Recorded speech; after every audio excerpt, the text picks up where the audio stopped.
Yo guys, welcome back to episode 7 of the Checkerboard Podcast. We're talking about some really fun shit today. Well, and I don't know if the first thing's gonna be as fun, but it is something. Because if it is what I think it is, at least, you haven't really told me anything about it, but I already know something about the anime community that went down like a day or two ago, and if it's what I think it is, that shit's fucked. But anyway, I'm gonna let him introduce himself, and he can go right into it. The GOAT, the one and only. What is up, guys? It is DJ Panda. So, I am, of course, referring to, when it comes to stuff in the anime community, all the drama going on with Set the Programmer. I knew I'm assuming it. that's what you're... Yep. I knew it, yeah. So, first of all, the first thing that I want to say is that, I don't know what everyone's seen. If you want to get a very good understanding and a non-biased look at everything that's going on, I would watch there's a video by Noodles called My Time with Set the Programmer, and then there's another video by Clyde called, I think the thumbnail is Set the Programmer Exposed, but like I forget what the title's called. That might also be like my experience with Set the Programmer or something like that. I would watch those two, and then watch Keemstar's interview. I would never tell anyone to watch Keemstar, but like, True. he interviews both parties, and it's about the most fair way of going about it, and it's very sad to see, because Set the Programmer was actually like one of my favorite YouTubers a while ago. But this is also another reason why I wanted to bring this up, because I had actually had an experience with him a couple years ago. So I was a very minor person in like the power scaling community a while back, and I had like a debate with him. It was very minor. Oh, I you was, told me about this. I remember this. Yeah, isn't it with the fucking Dragon Ball shit? Yeah. I remember you So saying something about that. Yeah, I had a debate with him, and I meant to have a conversation with him, like, totally in private on Discord. I didn't want to record it. I literally just wanted to ask questions about it, because I had some thoughts and some power scaling that I wanted to do, and I wanted to see what he would think of it. So a couple years later, I found out that he had recorded our entire conversation and posted it on his YouTube channel, and made me out to look like a complete shitter. Like, the thumbnail was, like, taunting me, like it was saying that, like, I was an idiot, and his thumbnail was making me seem like I was raging, when, like, the entire time I was being very calm and just asking questions. And, like, he was literally just making me out to be, like, an idiot.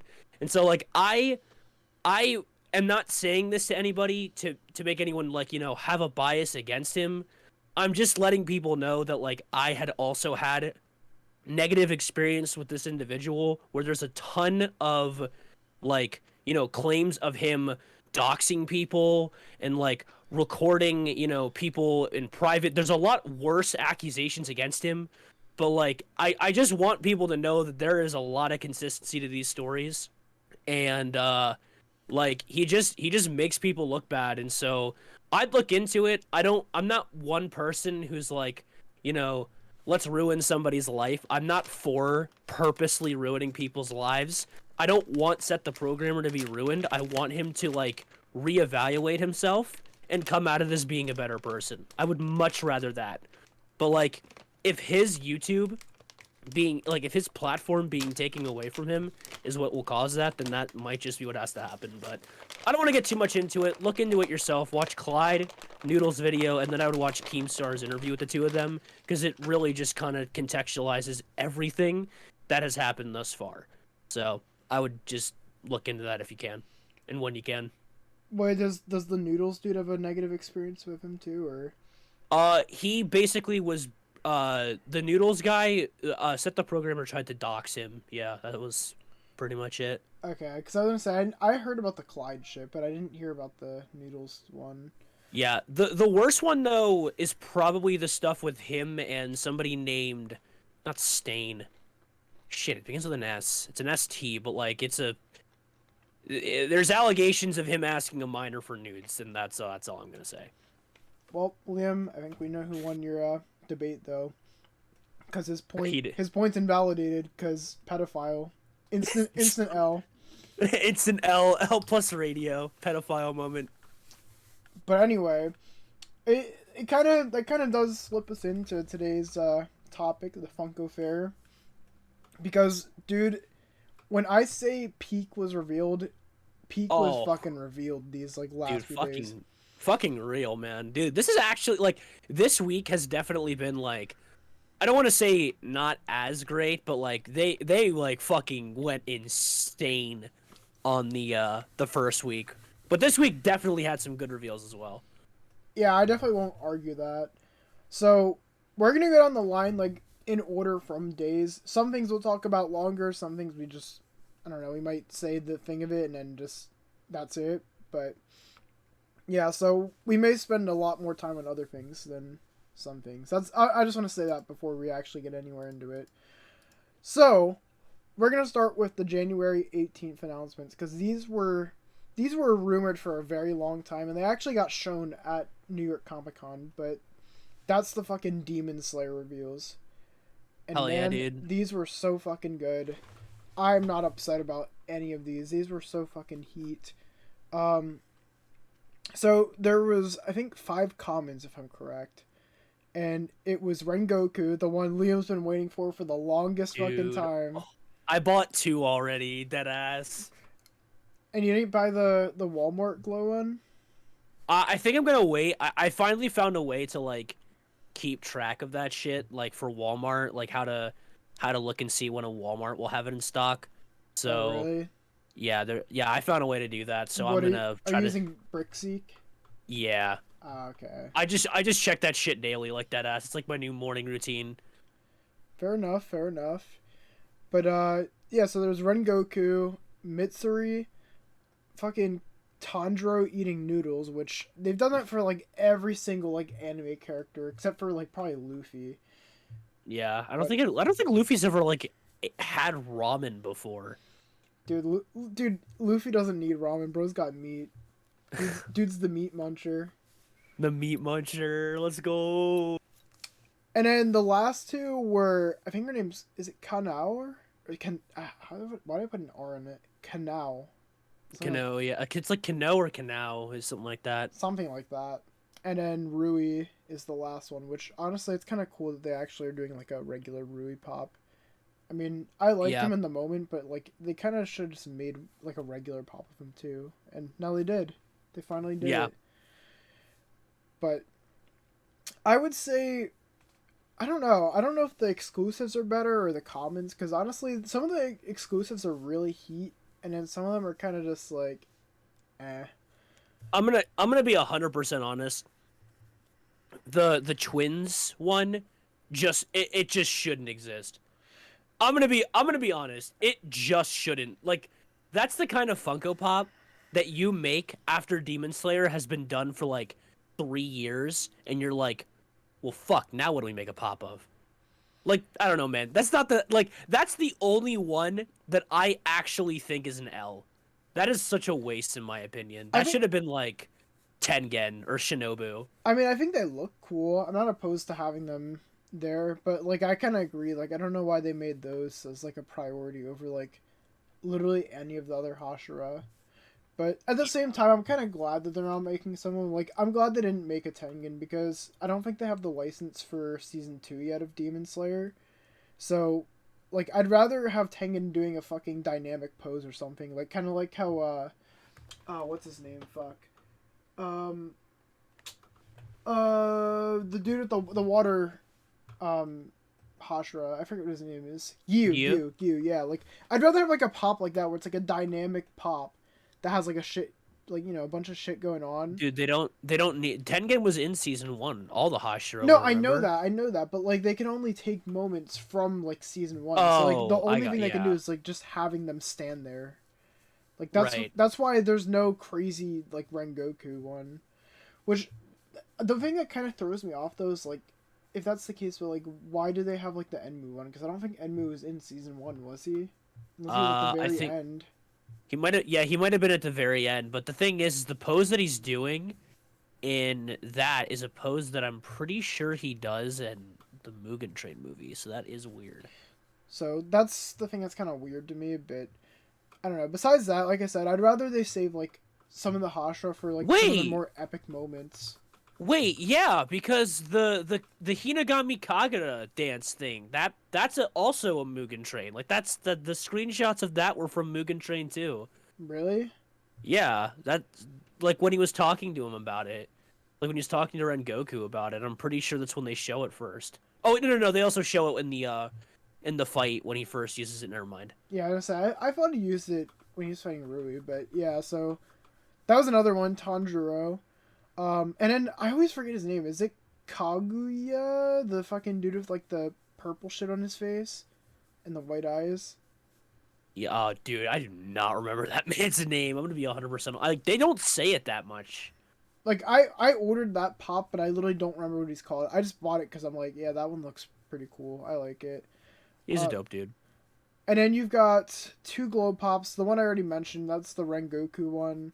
And another one was Kanao, which I don't really know why they made you of those glow. Because, I mean Rengoku kind of makes sense, but, like, they didn't even really give him, like, a sword or anything. So it's kind of like, I don't know. Yeah. It still looks cool, don't get me wrong, but, like, why Kanao? That doesn't really make sense. Yeah, I don't know. Maybe they just didn't want to, like, maybe they wanted to give like one of the other like people like just a random person maybe more I don't know, maybe they just want to like not have just Tanjiro or something like that have a glow in the dark one because I think Tanjiro already has a glow in the dark one. Yeah, I guess the Hinokami Kagura one. Yeah, maybe that was just them being like, yeah, let's just not have a repeat glow in the dark one. But I mean, both the glow in the darks look really good, so yeah, no complaints from me. But the biggest L's, in my opinion, from this wave are literally any of the fucking ones that are, oh, what is her name? I always forget her name, too. Tanjiro's sister. Nezuko? Yeah, dude, literally all these Nezuko ones are L, dude. Like, first one... I kind of like the little basket one. It's kind of funny. I well, think no, it's a goofy well, no, one. here's the thing, right? This is why I'm saying the fucking basket one's an L. They're overpricing that pop because it's literally in a huger box and it's going to be probably like $28-$30, especially if the new price increases, which we'll have to talk about that later on. But oh yeah, like, so they're literally up pricing for a fucking, like, I'm not gonna lie, like, it's honestly like not worth like that much money, and it definitely shouldn't even be in a box. Like, that definitely could have been in a regular box if they just got rid of like the ground part. So I'm not buying that pop. I'm gonna be straight up. I'm not buying that shit. And same thing with the metallic one. Like, bro, we've gotten so many fucking Nezuko pops. It's not even funny. Like, I don't really need another one. Yeah. I think that like that's what I'm saying. Like the metallic, both the metallic one and like the twins one. Those are both like 3 years after Demon Slayer is done and you're running out of ideas. That's when you go to these ideas. And I know that like. I know that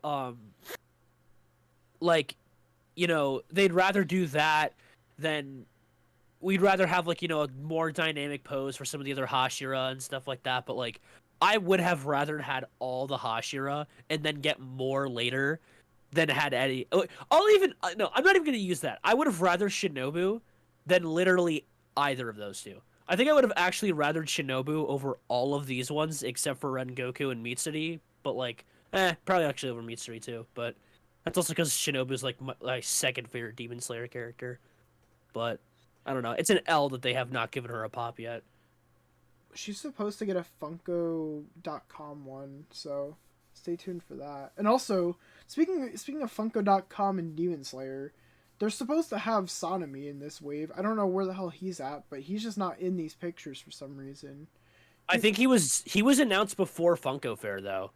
Well, yeah, he was. He was with Mitsuri, Rengoku, and I think it was Kanao. I don't remember who the other one was. I think it was Kanao.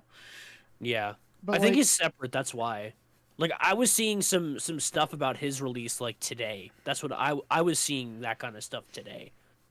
I think he's gonna be on. I think he's gonna be an Entertainment Earth exclusive or like one of those weird websites. No, he's still gonna be a Funko.com exclusive. They already like confirmed that. Okay. But yeah, and then the final thing for this wave is just keychains of like all the original ones from the first wave, minus Muzan, and then just another running Nezuko, like I said, another fucking Nezuko pop that we just don't need.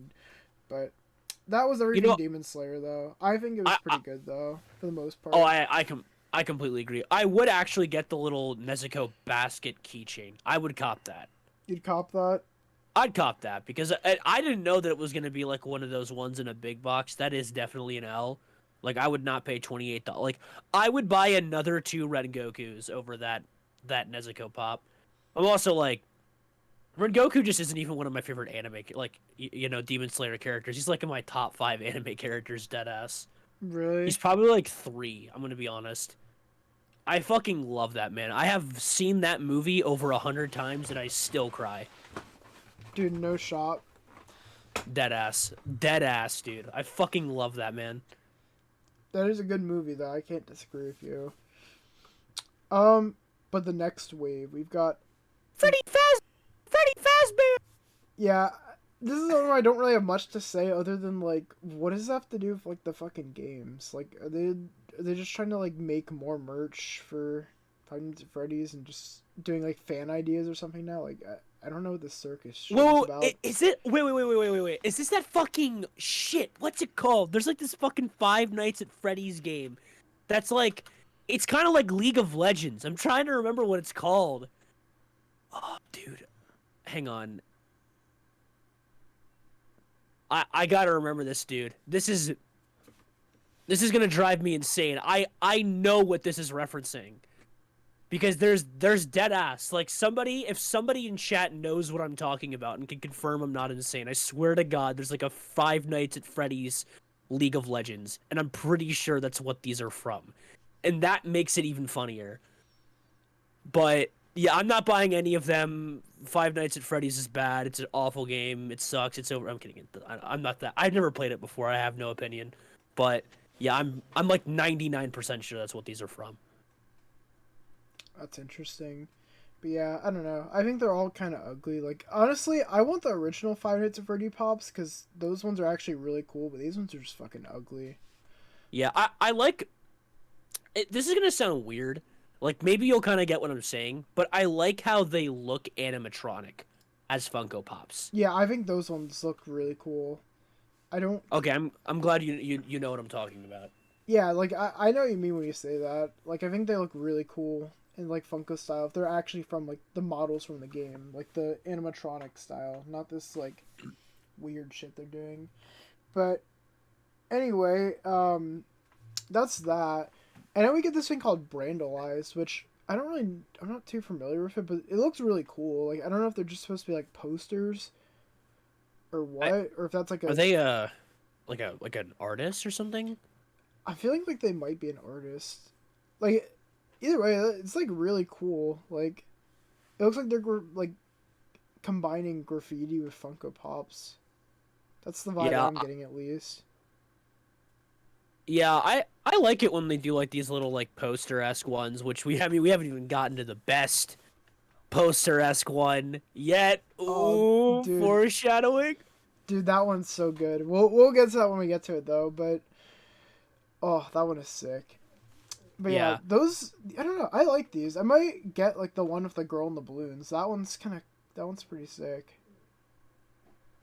But that's pretty much all I have to say about that, unless you have anything else to say about it. I'm looking up what I'm having a hard time finding. Oh, I think it's just people Brandalized is literally just people who get paid for like graffiti art. Oh, that's kind of cool. So I'm guessing that these are just some of their more, like these are inspirations off of some of their more famous pieces.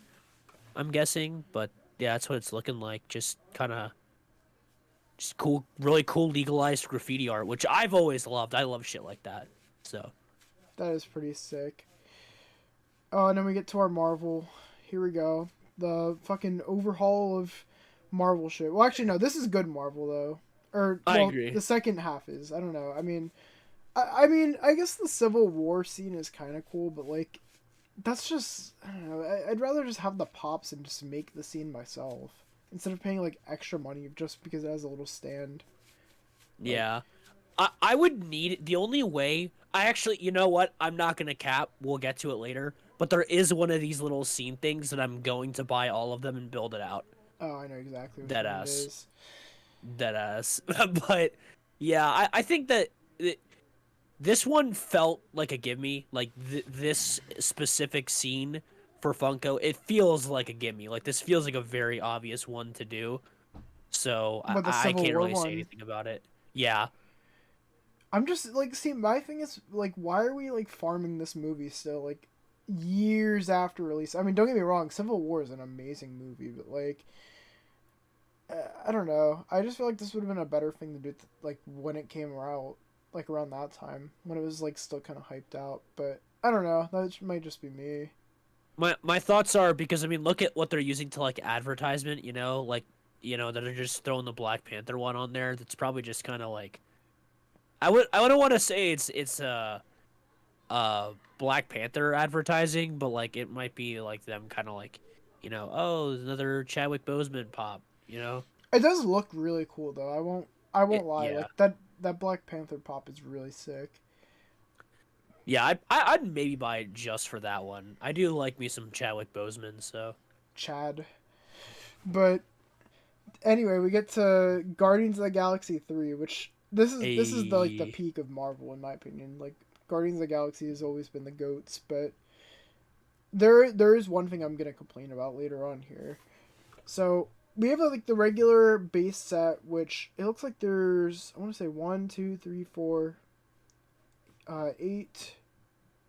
Oh, what is that? Like 9 pops maybe, with like the dog. yeah, Yeah, I think there's like a regular set of like 9 pops.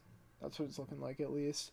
Which the thing that kind of throws me off is there's no Gamora here, so I'm not sure why she's not there. But we do have I Adam Warlock though, which that's pretty crazy. I think that she's supposed to be like kind of the reasoning behind the movie. Like I think that the movie is them looking for her. Didn't she go with them at the end of Endgame? I forget. I don't really No, remember. remember because it's the original Gamora died, and the new Gamora I'm sorry, no, the older Gamora died, but then the one who never met the Guardians of the Galaxy is was the one who was left because remember Thanos killed Gamora for the mind or not the Mind Stone, but one of the stones. He did it for one of the stones. Yeah, I remember that. I'm just saying I don't remember like what happens to like the newer Gamora at the end of the Endgame movie. I think she just dips. Like I think she just leaves. Because I thought she was with them in, like, I never saw Thor Ragnarok, but I swear she was with them in that movie. But I could be Well, completely wrong. Thor Ragnarok was before Endgame.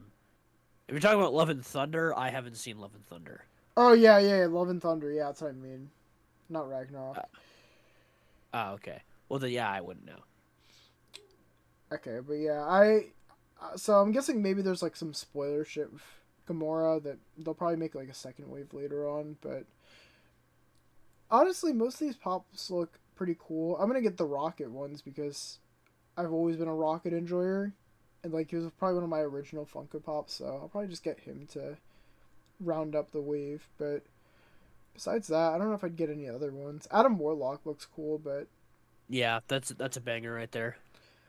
then we get to all the exclusives though. Oh wait, anyway, go on. Sorry, I cut you off.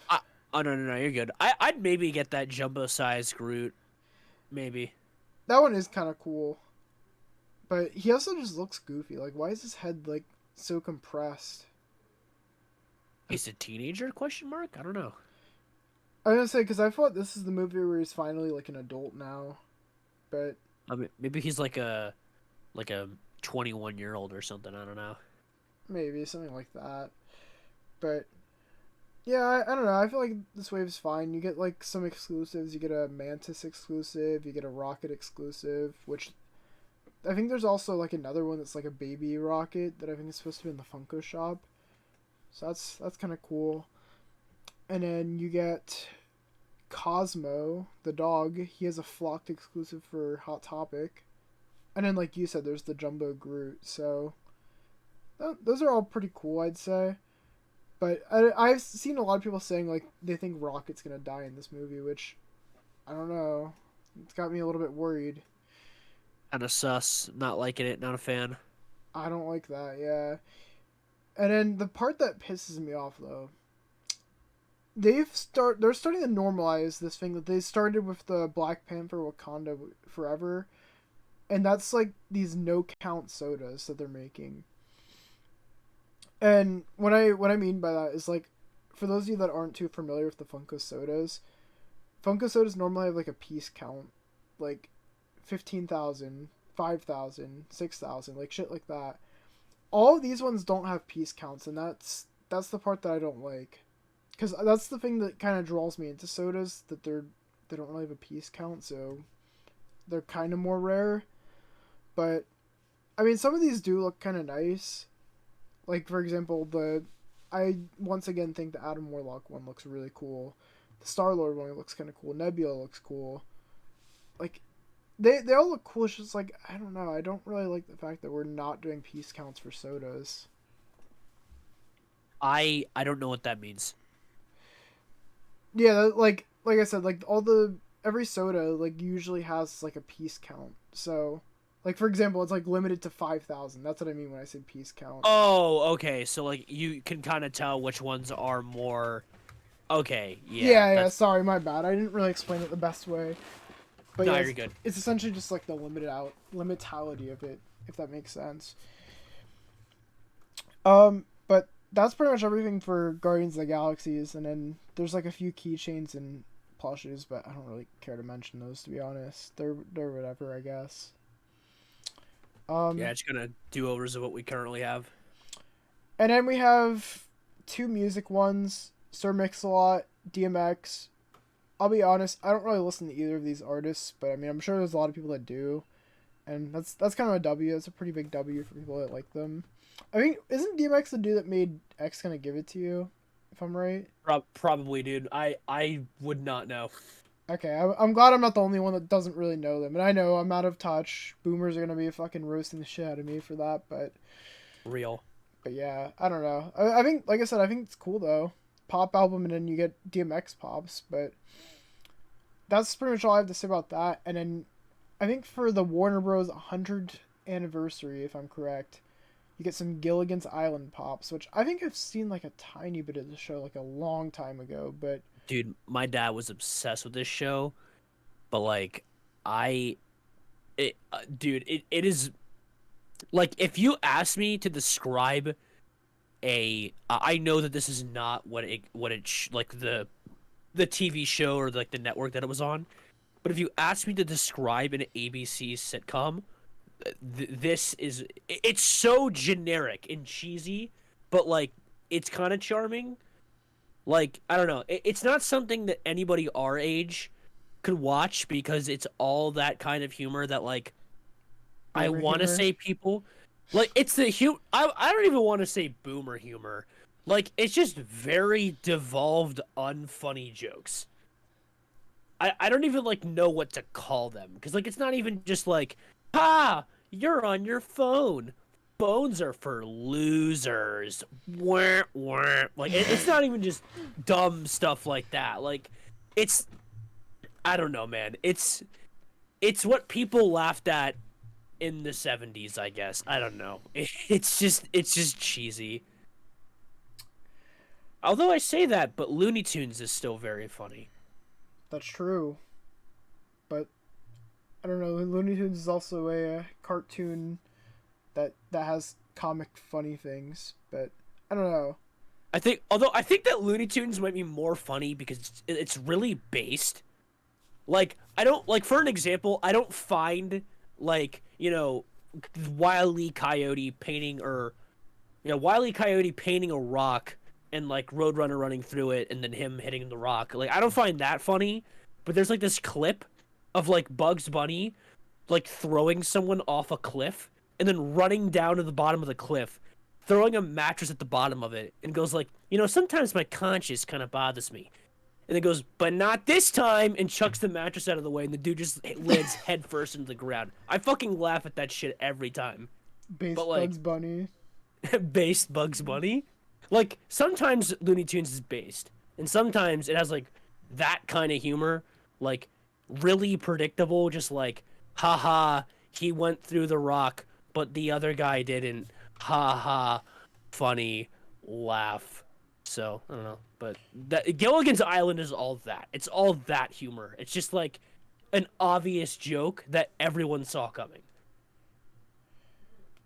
But yeah, that's pretty much it, except for this Harry Potter one, which I'm gonna be so honest, I don't give a fuck about Harry Potter shit. So I don't know if you do, but Haven't seen it. haven't seen it. I just know J.K. Rowling fucking sucks. That's about it. True. But that's all I gotta say about the Harry Potter shit, and that's everything from the first day of Funko Fair. But now we get to the peak day, dude. Oh, dude, I'm so excited to talk about this shit. Should we are we gonna like kind of go, are we gonna start with the beginning stuff, like are we gonna work our way down to peak, or are we just going right to peak? No, dude, let's work our way down. We gotta cook. We gotta cook. We Jesse. gotta cook. Cook, Jesse. Cook. Jesse, let's cook, Jesse.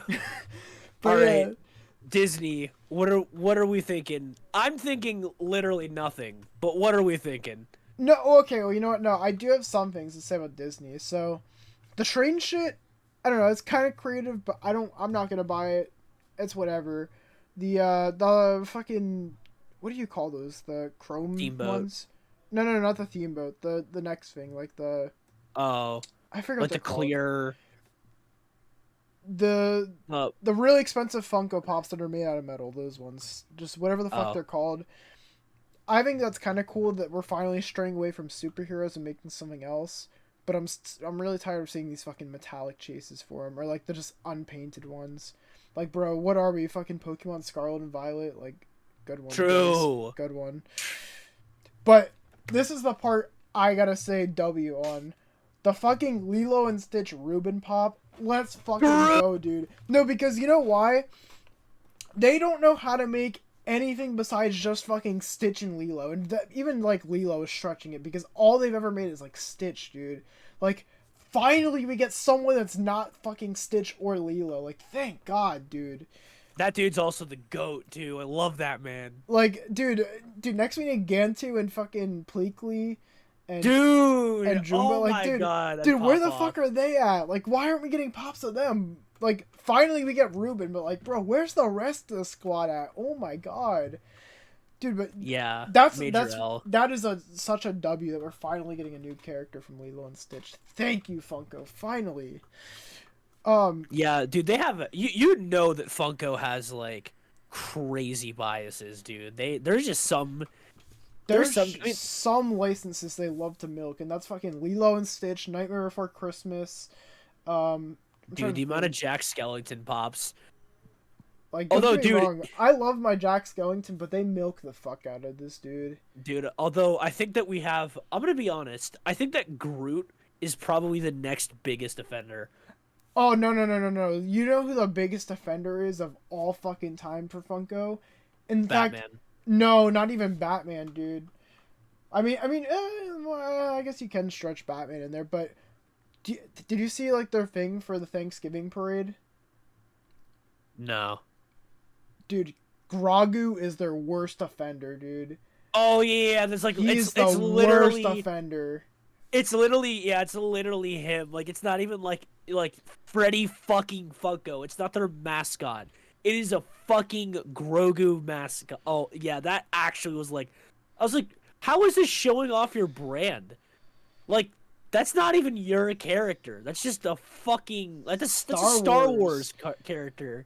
Like I would have been content if they did Freddy Funko in the Mandalorian costume. Like I would have been like, okay, yeah, sure, why not? But like, nah, that shit cringe, man. That shit was cringe. Yeah, I'm not to tired of seeing mention him. I don't want to get on a Thanksgiving Day parade rant, but the fact that the announcer 2 years in a row since Goku has been in the Thanksgiving Day parade, 2 years in a row, the first 2 years he was there, they pronounced it Super Cyan, and I'm pretty sure they only say that because the hair is blue, and it's literally just, you could just call it Super Saiyan Blue or Super Saiyan God. Well, Super Saiyan God, Super Saiyan, but like no one's gonna fucking say that.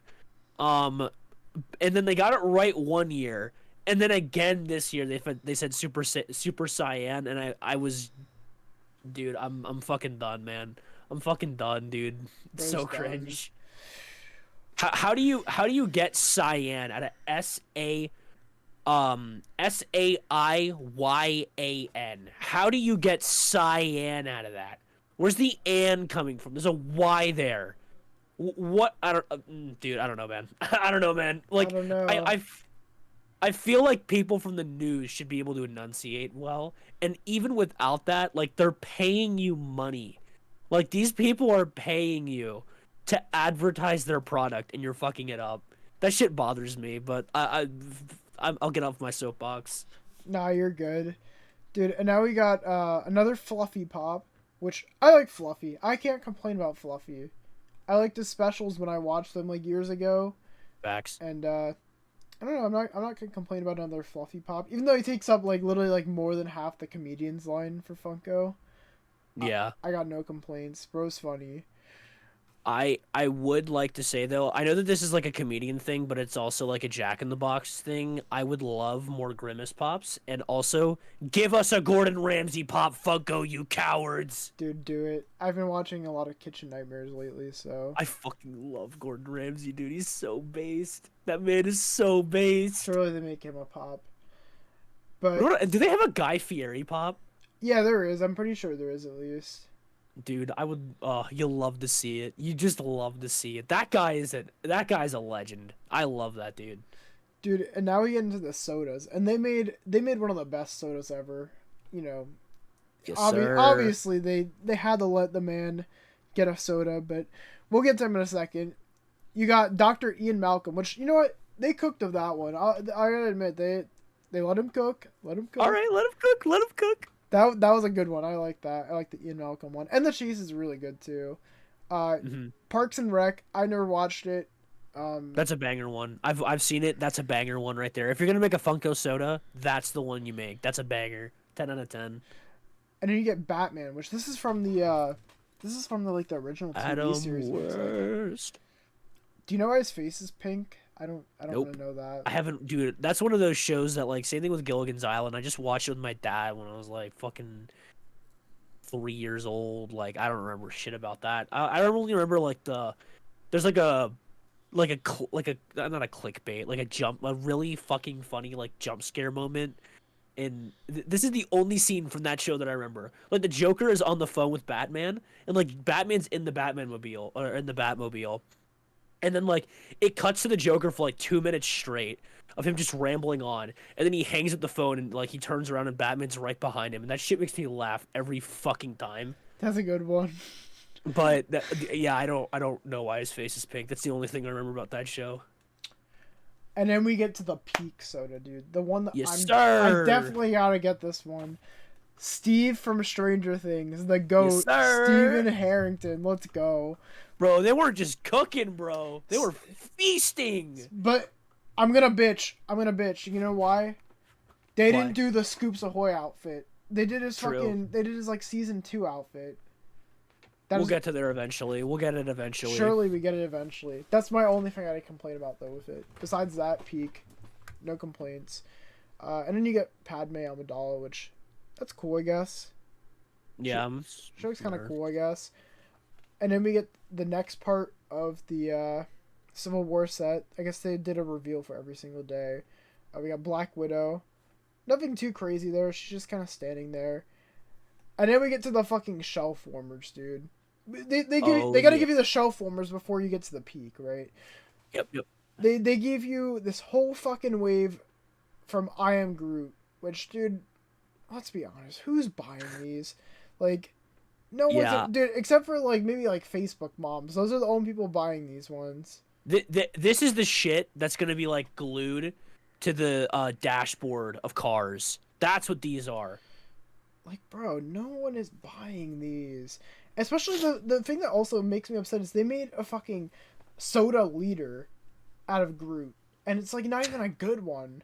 Like, soda leaders are like they're supposed to be reserved for fucking like big guys, like fucking Hulk, like Juggernaut, like the damn Maleficent. Like, dude, those are awesome ones. Like, especially the Maleficent. That one, they went off with that one. But anyway, Banger. They went crazy. anyway, like, my point stands. Like, why did they make a fucking big Groot one? Make a tiny one. Like, that's more accurate. Like, I don't want to see this fucking giant ass, like, grumpy ass Groot in his fucking PJs and then the clear one. Like, no one wants that.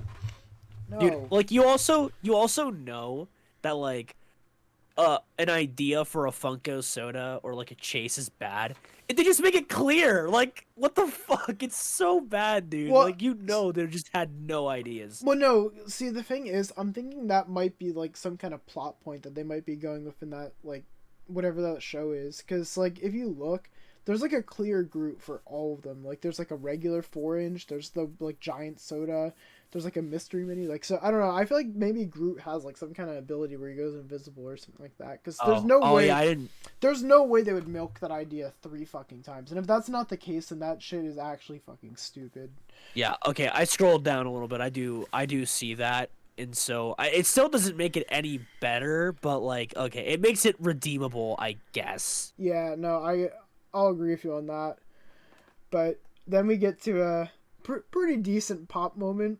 Fucking Thor and the boys playing Fortnite from Endgame. Yeah, that's a banger one right there. If they're, I like, you know, how reserved they are with a lot of these moment ones, and I feel like that's a banger idea right there. That's a chill Funko Pop. And then we get. I really like the vintage Thor one. That might actually be a cop. I love the fucking, like, the colorization on it. It looks super fucking clean. That does look really cool. And you get a little pin with it too. That's pretty nice. Oh, but here we are. We finally made it. Finally made it to the peak. Eek. Oh, dude. I don't even know where to start with this. Like, there's so much good here. Like, every single pop that they dropped. That was that run. It's like they're all W's. I'd buy every single one of these. Like, the only one that I like did not or would not buy immediately is the Child Big Mom one. That's literally it. Dude, but now let's get right into it. Like, I'm gonna let you talk because I feel bad. I've been talking a shit ton this podcast, so I'll let you cook for some of this one. I appreciate it. So first of all, I am so freaking glad that there is a very good there's a very balanced consistency here.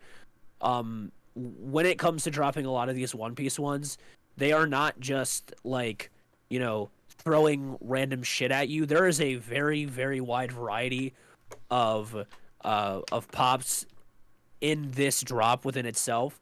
It is mostly Wano based, I will say that, which is, I mean, that's where the anime's at, so no shit. And I do believe that their licensing keeps up with the dub, so that's probably also why they're like, no, I don't think maybe it is, I don't know.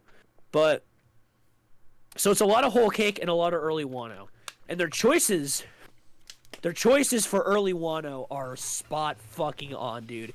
Germa Sanji, banger. Fucking Zoro with Enma, banger. Fucking Jinbei, I mean, I guess that could kind of be Whole Cake, but whatever, banger. Kaido, banger. Fucking Odin, my goat, banger. Young Roger, young Whitebeard, fucking bangers, dude. Like, I mean, okay, I think that, like, there are 30 billion fucking One Piece characters that I love, so this isn't even, like, a fair thing for me to say, but they have dropped just so much fucking good. They have stolen so much of my money. And here's the other thing, too.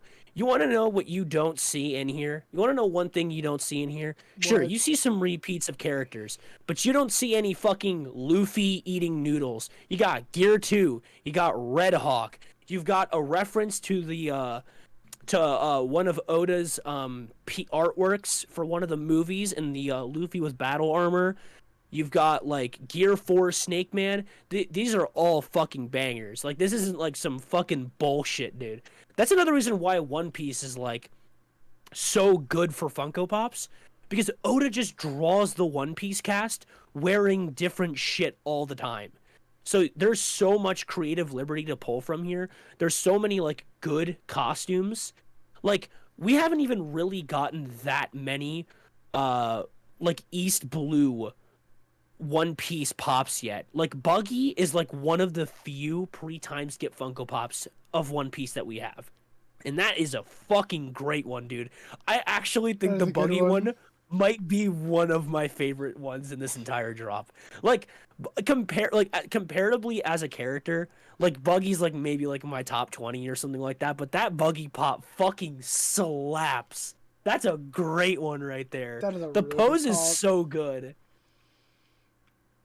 Also, dude, the whole Ace wanted poster thing, that's just fucking that's free fucking money right there. That is they are printing money, dude. They could literally re-release like every character. Dude, they could drop the current Straw Hats wanted posters with how they currently look. They could drop a fucking pre-time skip one with how they used to look. I'd buy every fucking one. And I'm not even joking. I would buy a Blackbeard one. I would buy a Whitebeard one. I'd buy a Roger one, dude. I would buy like even if I already owned a Funko Pop of that, I would buy a wanted poster one just to have like a whole wall filled with them.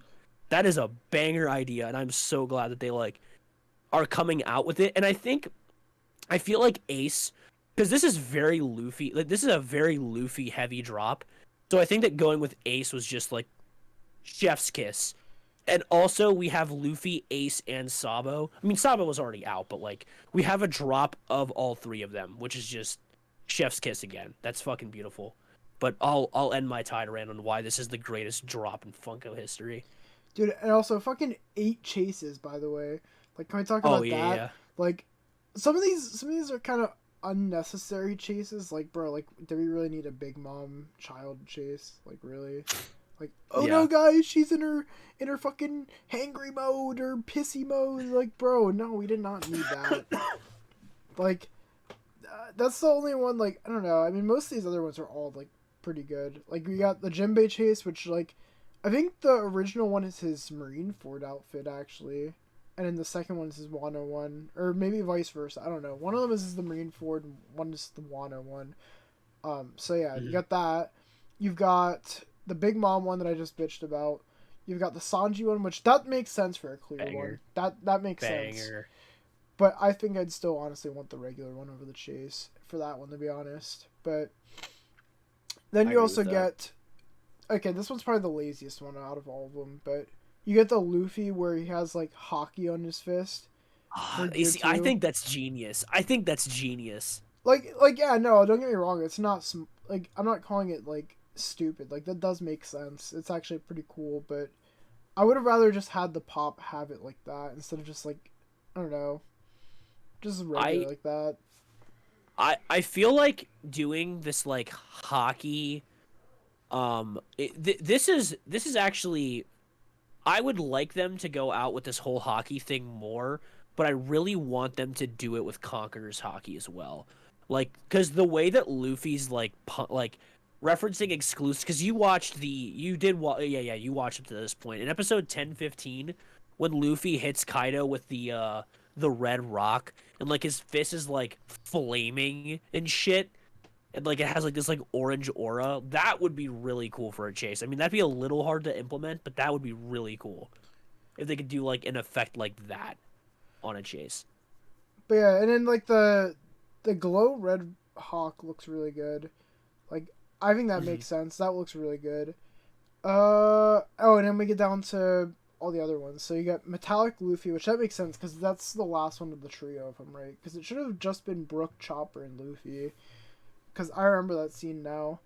So that's that, and then you get the Whitebeard one, which the Whitebeard one is definitely like the best one out of all. Yeah, of that them. chase is a banger. Like, I really hope I get that because I ordered 2 of them, so I'm really hoping I get that. And then you get the Roger one, which that one's probably like my second favorite one because I really like of the hat. I think it looks really good. Hmm. But honestly, dude, there's so many good things. Like I hear a lot of people saying like, I don't know, they don't think that the one Big Mom one was necessary. The one where she's literally like with the homies. Like I think that one's like probably the best one of Big Mom. I like that I more than agree. like the fire on her head one. Like don't get me wrong, that one's cool, but like I'd rather just have like a regular one of her than like her looking all fucking cracked out. I agree. I think I would probably get. I'm probably gonna get the Big Mom and the Big Kaido. I would like to have both of those.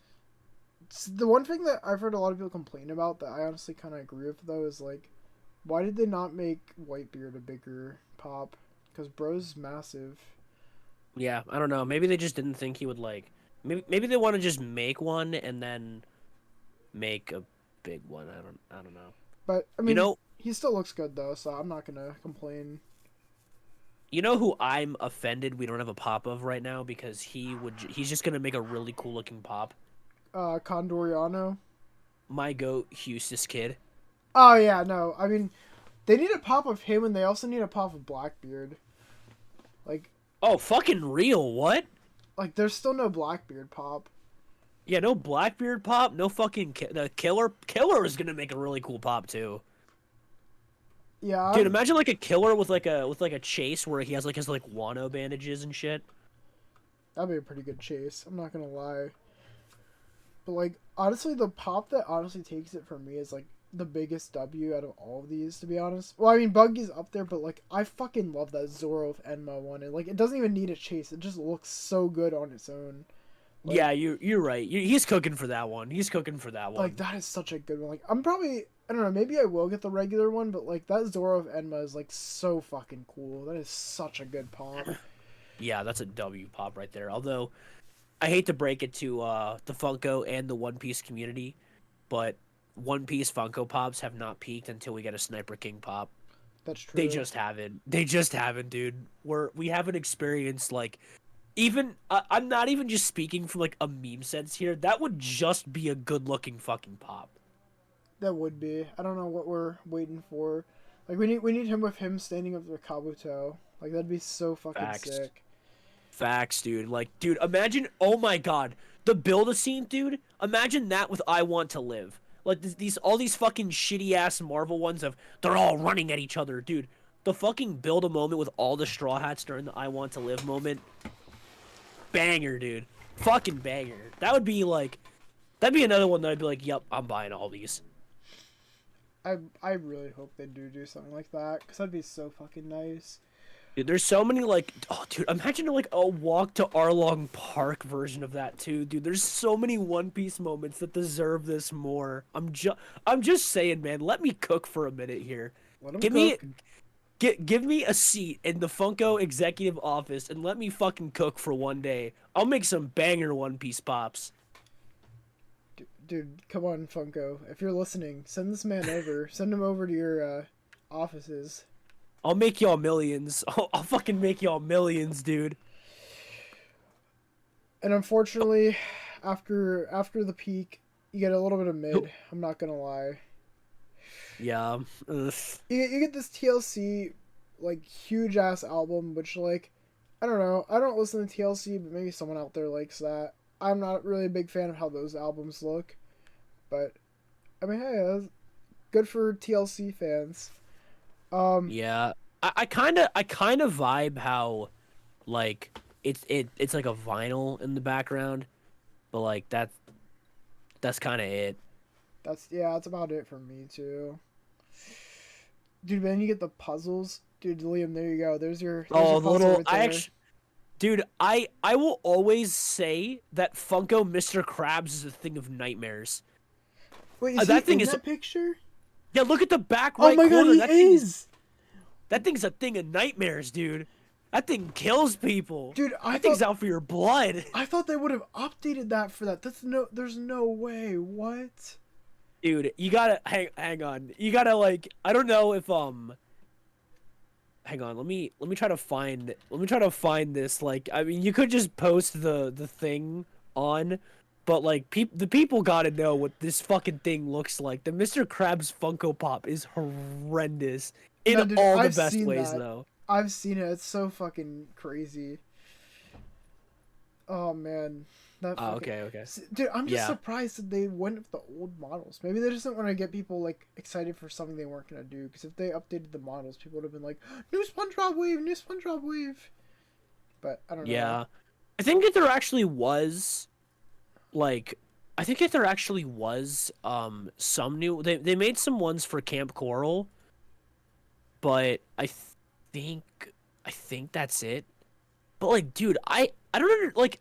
Am I crazy, or does SpongeBob feel like one of the easiest cash grabs of all time? Like, it is literally the most marketable, like pop culture thing right now. I'm pretty sure that like SpongeBob merchandise is like right up there with Pokemon and like the most profitable, like just pop culture like merchandise revenue. I don't really know how to phrase what I'm saying, but like it makes a shit ton of money, and there's so many like easy like SpongeBob references that you can just chuck out. Like you could literally drop the same pop but slightly different and make so like I don't know, man. I feel like Funko needs to like drop these like fucking oh guys, Groot 7 Groot pops, guys.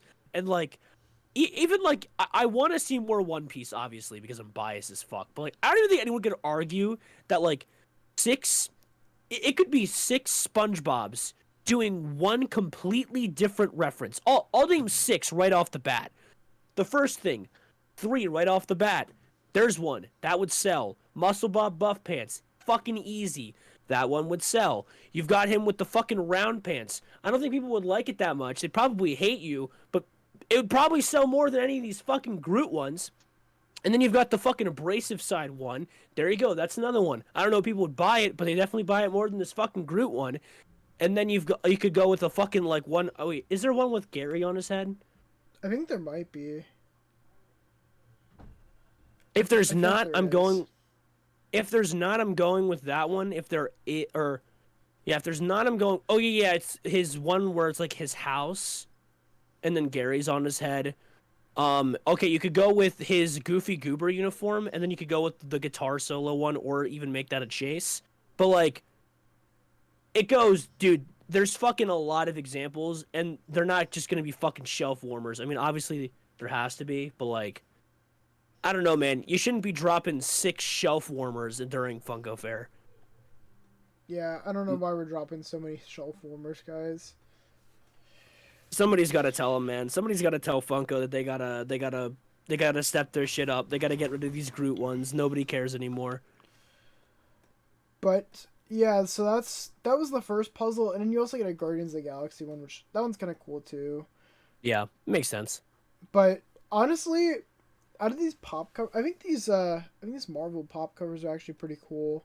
Like, I don't know if you saw the Ant-Man and like, what is it, the Ant-Man and Hawkeye one, but like Ant-Man is literally in his bow, like in the pop I saw too. that one. So that was pretty. I saw that one. That's a cool one. I like that one. I like the Wolverine one too because I remember reading this comic before, so I like this one a lot. Bro said might have to cop. But I do like most of the comic cover ones. Like they are really freaking cool. I think that it's another good idea, and I'm saying it's something that I hope that they do with these One Piece ones as well in the coming future. oh, and then we get to more sodas with no piece counts.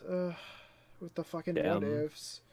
Which the only one out of these that I honestly realistically would buy is like the Doctor Strange one, because that one actually goes really hard. But True. Everything else is just like, no, I'm not buying these, dude. Like, yeah. What If was good and all, but like, I don't know. I feel like the ending was kind of lackluster. It wasn't as great. But I actually haven't seen What If, so it's alright. Like, I wouldn't say it's the worst thing in the world, but it could be better. Oh, but now we get to another thing that you want to talk about. Yes, sir. My goat, my G, fucking Dobby, dude. This is like the first. I mean, it's not just Dobby. It's like I think it's gonna eventually. Did they reveal more portions of it? Just 2 of them. Okay, so from what we can tell, we've got like a little set of the entire like little League of Villains bar. Which, by the way, like if I was gonna buy one of these little sets, a bar is definitely a fucking vibe. That's a chill ass fucking like Funko set to cop. So that's a W. The League of Villains is also a W, and I will not take any questions on this, is the best new gen, maybe even the best villain group in anime. And I'm not taking questions on that one. But Really? oh yeah, man. All fucking W's. Love all of them. I would take Shigaraki and Dabi, just those two, over pretty much anything else, villain-wise, except Griffith. I don't know who Griffith is, but Berserk. okay. Oh, and JoJo, but like JoJo's in a different tier because they're just like, and as villains go, JoJo's just built different when it comes to villains. Hikaraki is just a fucking madman. But Speaking of which, no JoJo pop. Sad. yeah, so sad. But No there's JoJo Pop always later guys. this year. There's always later this year, so don't get your hopes up. True.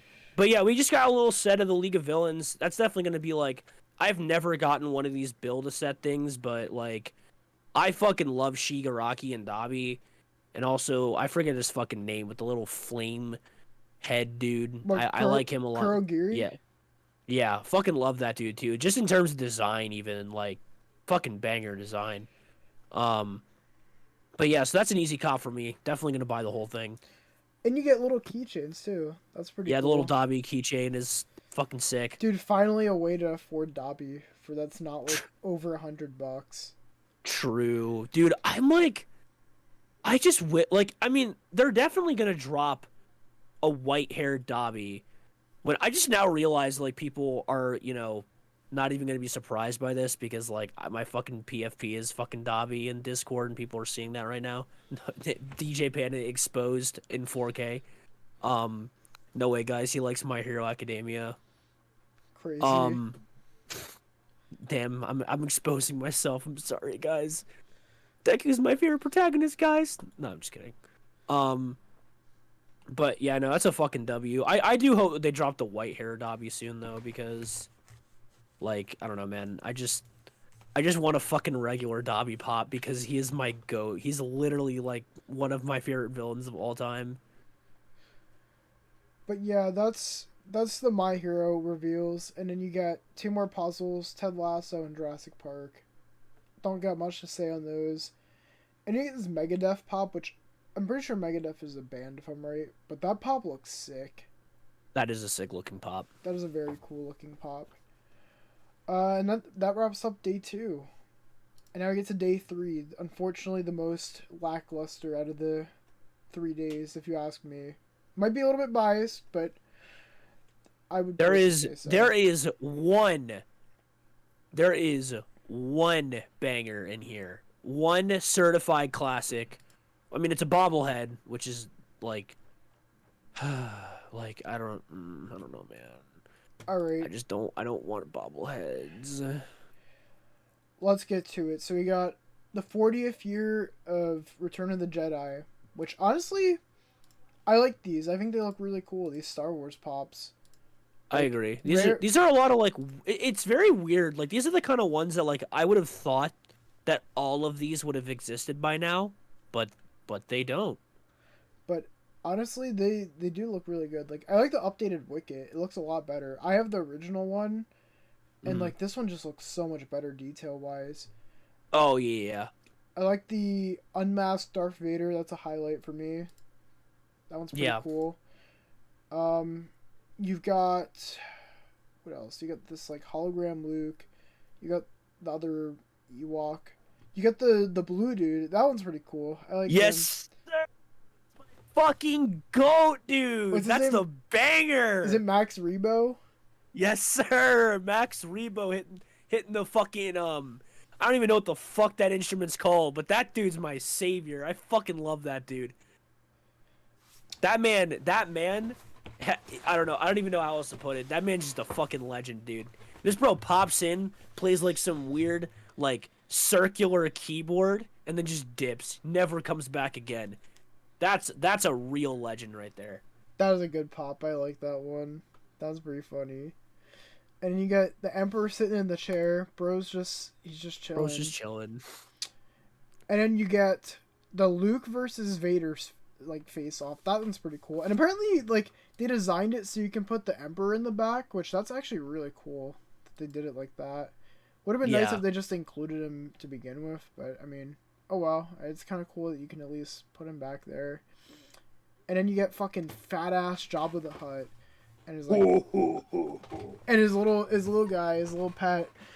Oh yeah, is there a Rancor pop yet? Have they done that? Yeah, I think there is one if I'm right. I think there's like Okay. one of like him and Luke if I'm right, but Okay. I mean, I feel like that. I mean, even just doing like a revamp, just to kind of do a revamp, might have been a good idea. But I don't know. Yeah. Okay. Yeah, but it looks kind of bad. I'm not gonna lie. They could have definitely. This is definitely something that they could have actually. You know what? It's not that bad. It's not that bad. But they definitely could have redone this. and then you get another Build-A-Set one with I think it's the ship from Return of the Jedi, and you got like Luke facing off with, I'm assuming it's Boba Fett if I'm right, and fucking Chewbacca's just chilling in the front. Bro's just vibing. You gotta love Chewbacca. Just a little dude, just vibing, just chilling. And that's pretty much it for Star Wars. Then you get to WWE, which I don't really have much to say there. What, they made like posters of that as well. Yeah. Cool for the posters, I guess. Yeah, nothing really like too. I don't know, just very like. It's the kind of thing that you'll like look at it and be like, huh, that's cool. That's And cool. then just never talk about again. Then we get to a interesting concept they got going on here. Funko candies. I don't know. Oh yeah. I don't know how these are gonna be. Like I don't know. I kind of want to try them just to see how they would taste. But like, I don't know. They're interesting looking, I guess. I don't got too much to say. Like maybe they look cool as a display, but yeah, I don't know. Not too much to say on those. But okay. This is probably my favorite reveal from like this day. Like, this fucking Scarlet Witch, dude, looks so fucking good. Oh my god. Yeah, that is one of the the fucking black shit and stuff like that. It's just really fucking well detailed. Like, that looks so good. That is, like, probably the only pop I would get out of, like, this whole day. But, like, god damn, dude, does it look so fucking good. I was kind of waiting for them to make, like, a Scarlet Witch, like, from that part of the movie yet. Like, and they still haven't made the Illuminati yet, which is kind of weird, but I mean, I still think that looks good, at least that they did that from Multiverse of Madness, because like honestly, like I know a lot of people didn't really care for the movie like later on, but like I liked it, I had fun with it, but like goddamn, dude, they didn't have to go so hard with that pop. It looks so fucking good.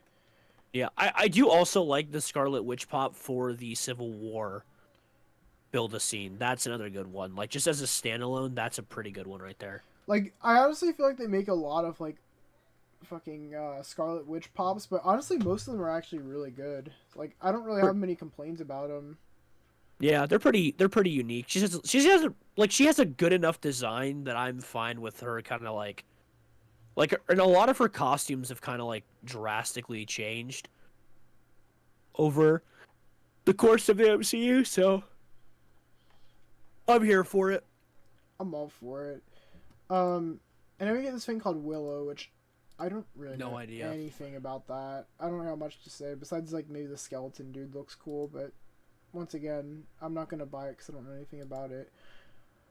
And I get this fucking, what we do in the shadows, like, bro, what the fuck is this? Like, I feel like I heard of this when I, like, had ads for, like, Hulu, and that's about it. Like, bro, what are these? Bro, who the fuck is this Charles Xavier looking ass? Bro, but you better keep that cardigan buttoned. I don't give a fuck. Fucking weirdo. Why is he buttoning his sweater? Why the fuck is he doing that? Corny ass, dude. Oh my god. Fucking bozo alert. I really like this next reveal, though. I'm gonna be so honest, guys. I don't like Funko Golds. I don't care for them. I think they're mostly ugly, to be honest. But damn, dude, this fucking blacklight Jimi Hendrix looks really cool. Yeah, I'm actually a pretty big, like, I don't want to say pretty big, but I am a Jimi Hendrix enjoyer, so I vibe with this. I like it. I think it looks really cool. And then you get like a few artist ones. So you got Cyndi Lauper. She's just kind of there in a pose. It looks kind of cool, unique pop. Yeah. And you get Cher. She has Oh boy. she gets a diamond edition with like you get like I guess like a diamond edition jacket and boots. That's what it's looking like to me. I don't know. I don't really know much about either of them. Like Neither do I. I've heard of their names, but and then unfortunately we get to mid guys with Boruto. I'm not gonna lie. This whole fucking. I know it is not a fucking Boruto pop. I'm just gonna say that. Like that's all I'm gonna say. This is not a fucking Boruto pop. This is fucking like they're probably gonna label it as Boruto because the last pop is going to be Hokage Naruto. But like all these other goats, Minato, he ain't from fucking Boruto. Minato's a goat, man. I love except for Tobirama. I actually hate the second and the third Hokage. They're both assholes. But Minato's a goat. I fucking love Minato. And I plan on getting these all when they all come out. Wait, who are the last three? So then it's gonna be next up will be Tsunade, then Kakashi, then Naruto. Oh, Kakashi's one of them? Yeah, he's the Hokage at the end of Naruto. Oh. Until Naruto's ready to take up the mantle. Because, like, by the end of the Naruto series, Naruto's, like, 19 years old and, like, a fucking dumbass, so. Oh, damn. I didn't even know that. I thought fucking Naruto goes from, like, Minato to Naruto. I didn't know that. That's interesting. Nah. Tsunade, the fucking, the chick with big tits that people are horny for, that's the next. The blonde chick who's got, like, it's like a green and gray costume. Oh, okay. You'd probably, if you looked at a picture of Tsunade, you'd know. No, I know who Tsunade is. I just didn't know I didn't know she was one of the. Hokage. Yeah, she was the 5th. That's interesting. Dude, I'm overdue for a rereading of Naruto. To be honest, it's been a while. It's been a hot minute. And then we get the Marty McFly soda. Kind of cool. Not bad. I don't know. I never watched Back to the Future. I know, crazy, but it looks kind of nice. Dude, and then you get to the final reveal, and damn, dude. Eddie, guys, I love Eddie, guys, I love Eddie. I actually do really like that one, though. That's so fucking cool. Yeah, I know. Eddie on the van, dude, playing the fucking Fortnite emote. Master of Puppets upon the strings. Like, bro. That actually looks really cool, and I like that they have Dustin in it, too. And they're both in their, like, actual costumes there. And the demo bats are swarming them. Like, that's probably, like... Out of all of these, like, reveals from, like, the deluxe moments, that's probably, like, the best one. I'm biased because I actually really love Stranger Things, but, like, god damn, that one looks so fucking cool. I love Stranger Things, too. Eddie fans make me want to fucking die. I know. Eddie fans be like, yeah, guys, let's see how quick we can ruin the Stranger Things fandom. Like... What a fucking individual right there. It's funny because I actually kind of like Eddie. I really don't like his fan base. Yep, I'm with you on that one, but that's all Funko Fair. That's pretty much everything. All right, what's overall thoughts? How many W's? Actually, how many? I'm not gonna come up with some weird ranking system. Just how good was this Funko Fair? You reckon? Well, I don't know. The One Piece definitely carried it. The One Piece, like, by far, definitely carried it. But, I don't know. I liked a good amount of the reveals, but a lot of them were kind of just, like, Like, the Groot ones were meh.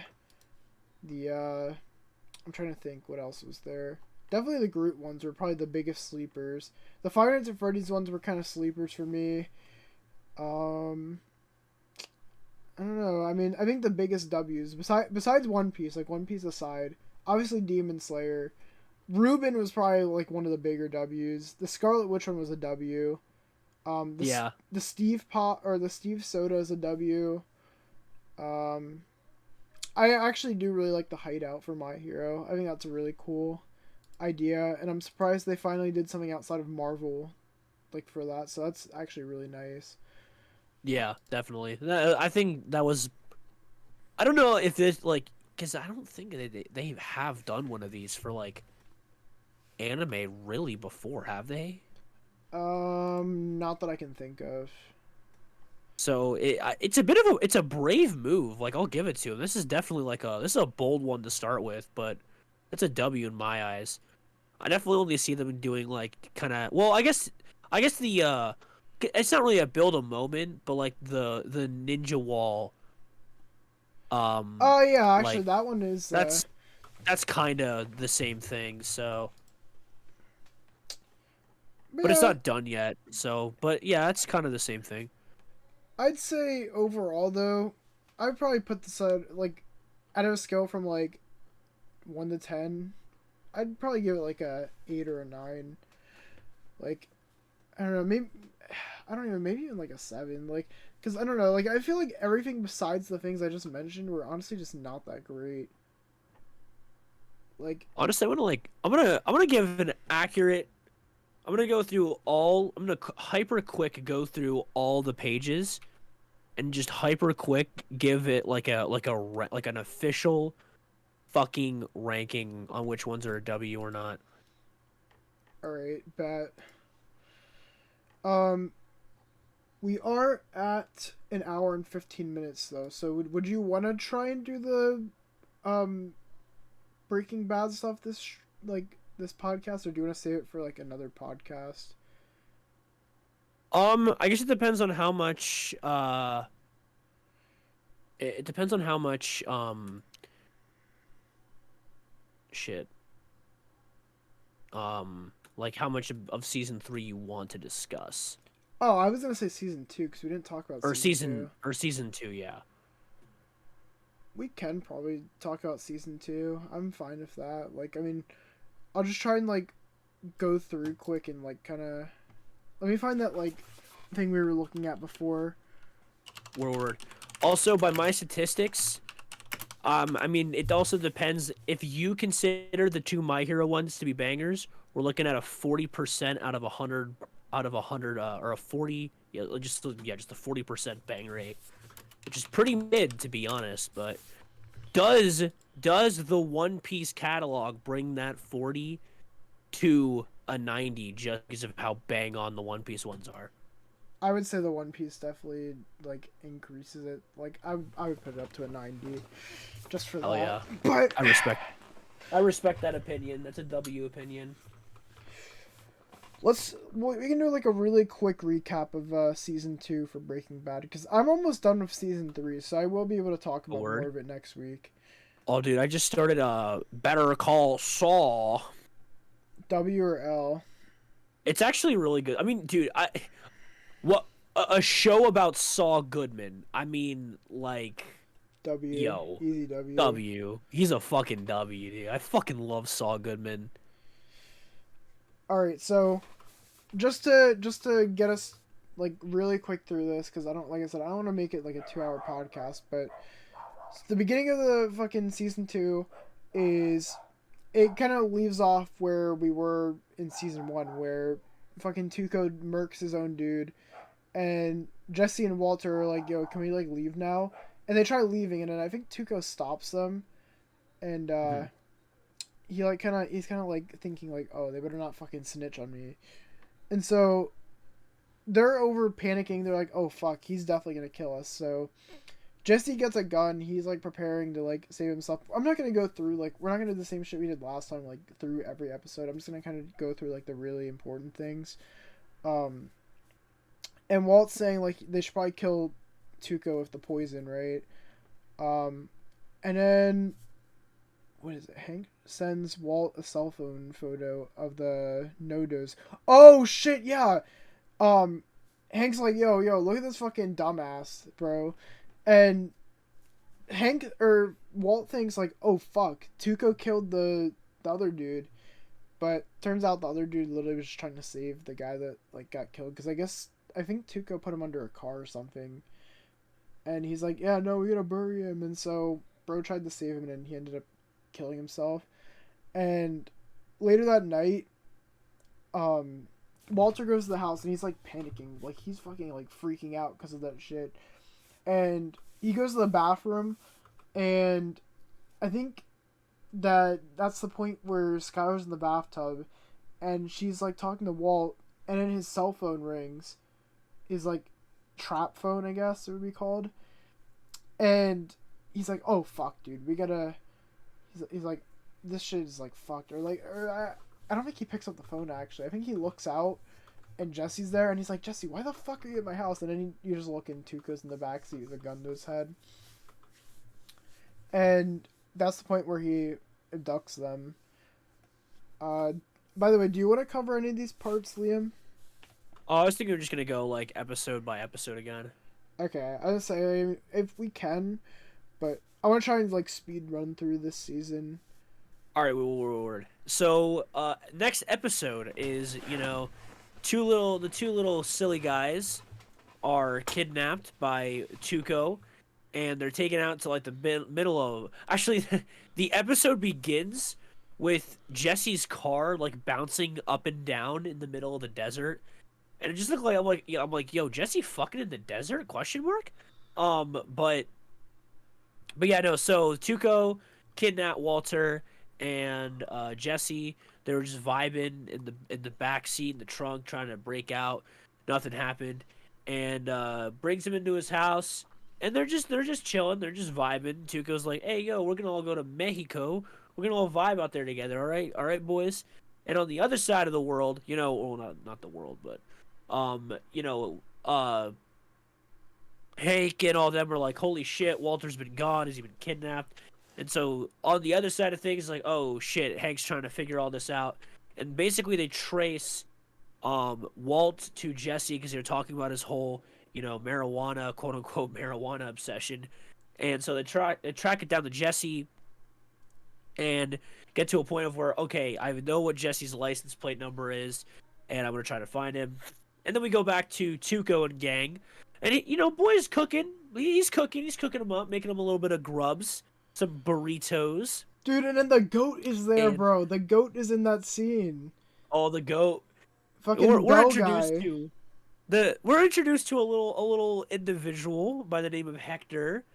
And he's just chilling. He's just watching some tunes, watching some shit, and so they all go down to sit down at the table, right, and they still have this ricin on them. And oh wait, I completely forgot. Hang on. So there's a part where they made the ricin look like meth. Like they made it look like their meth because Tuco always snorts it like right after selling it to them. Because it's like so good. Oh, shit. this part. And then Jesse's like gassing it up. He's like, yeah, we got this new batch, trying out a new formula and shit like that. And then he's like, yeah, there's a secret recipe. Like, Tuco's literally about to sniff the fuck out of that shit. And then Jesse's like, yeah, it's got... Or no, he's like, yeah, it's got a secret recipe. And then Tuco's like, what's in it? And then Jesse's just like, chili powder. Because, like, he used to put chili powder in his meth. And then fucking Tuco's like, I hate chili powder. And then doesn't, like... All of their problems would have been just gone if he would have snorted that shit. But nope. Too bad, too sad. Jesse had to reference his little chili powder. But anyway, so they go down. They start feasting. And Walter sneaks the ricin into his burrito. But Hector sees him do it. And so he's like all freaking out. But he can't talk. All he's got is a little bell. And so he's just ringing that shit. And then Hector thinks that means that, like, he wants, like, you know, specifically Tuco's burrito. And then when Tuco swaps them, you know, he slings it off the table. Tuco gets all pissed, and then, you know, Tuco starts realizing, oh shit, are these guys trying to kill me? And then that's when things go to 100. And so basically, you know, Tuco starts catching on that they're trying to kill him. After asking some questions, and you realize that this dude is like, that Hector is like completely sentient. He just literally can't speak. Like, the dude is intelligent but just can't speak. So, they question him, and then he's gonna, like, you know, fucking, he's gonna go out there and kill him. He's got a gun to Jesse, and then, like, he takes him outside, and he's gonna shoot both of them in the fucking head or whatever. And then Jesse, my goat, fucking cracks the dude's skull with a rock. And then they take his gun, throw him in a ditch, or, like, toss him and kick him into a ditch or something. And then that's when Hank pops up and finds Jesse's car there, and bro's just shooting, bruh. Man gets a headshot, dude. Fucking Call of Duty 360 across the map, no scope headshot on this dude. just fucking caps his ass, but does not see Walt and Jesse, and then they take off. And then that's pretty much the end of that episode. Oh man, and then you get to the next episode where Walt's just like, bro's just literally out in the middle of the fucking desert, and he's like walking on the side of the road, and I think this dude picks him up. He goes to the supermarket and he starts fucking stripping down in the supermarket. I forget why he does it, but like, he does that, and he pretty much just goes and he just like keeps going on about his like fake amnesia, right? And they put him in the hospital, and he's like, yeah, you know what, I think I'm fine. And I remember them being like, yeah, no, I think we should get you a therapist or something, like, you know, kind of just figure out what's going on. And he's like, do I have to? Do I have to do that? And it's like, we probably should get you one. And so he goes there, and then while it's going on, Jesse, he's removing like all the meth evidence from his house, and they persuade Badger, which, by the way, Badger to me, this might be a hot take, but I feel like Badger honestly gives off like Steve vibes, like Steve Harrington vibes. I don't know what it is, but I don't know if it's because the actor kind of looks like him or what, but anyway, they get Badger's cousin to tow away like the RV, and they get it gets him arrested. What? Okay, I don't really remember that, but like Hank, like remember like Hank was like the fucking RV. Oh wait, no, the dude steals it. Remember, like he like locks it in there and doesn't let them have it. Oh yeah. Oh, that's right. And it says Hank interrogates Jesse, and then he accuses him working with Tuco, but then he does. Oh yeah, no, because then he makes up the alibi that he was with that one like stripper girl. Or, yeah. I don't know if she's a stripper or what the fuck she is, but anyway. Hooker, yeah, the hooker. Whatever. Yeah, so she's like, they kind of are just like, yeah, no, you're partying all night, you know, like he was not anywhere else, like he was with me the whole time. And then that's the same girl that like fucking Hank was like kind of harassing the other day with Walt Jr. being like, yeah, don't be a fucking hooker like her, or a drug addict. And she's like, yeah, no, fuck you. Uncle Hank. And she's like, yeah, no, fuck you, bro. Like, she just goes along with his plan. And then, anyway, Jesse gets released, and the fucking, what's his name? Oh wait, this is a really good scene. I don't know how I almost forgot about this. I'm so glad I got to cover this episode. So they bring in fucking Hector, right? And dude is fuming, bro. He is not having it. And they're like, yeah, is he good to speak? Like, can he actually speak? And he's like, yeah, I can speak, or like, he can't speak, but like, he's got the bell. And, you know, they talk about the thing, and like, they're questioning him, like, just to make sure he actually knows his shit. And he's like, they're like, are we on Saturn? Are we on Mars? Are we on Earth? Ding! And so, they're trying to ID him, and like, right as they ask him the actual question, I guess he got worn out or some shit, but he just shits and pisses himself. And they're like, yeah, no, I don't think he's valid. We're gonna just take him away. And then that's when he's good to go. Anyway, then Walt goes home, and then that's when Skylar finally asks him about the second phone. And this is the part where we start getting the fucking Skylar and Walt issues, which, God, I fucking hate these issues, dude. This shit just... I hate them. Fucking sus, bro. Alright.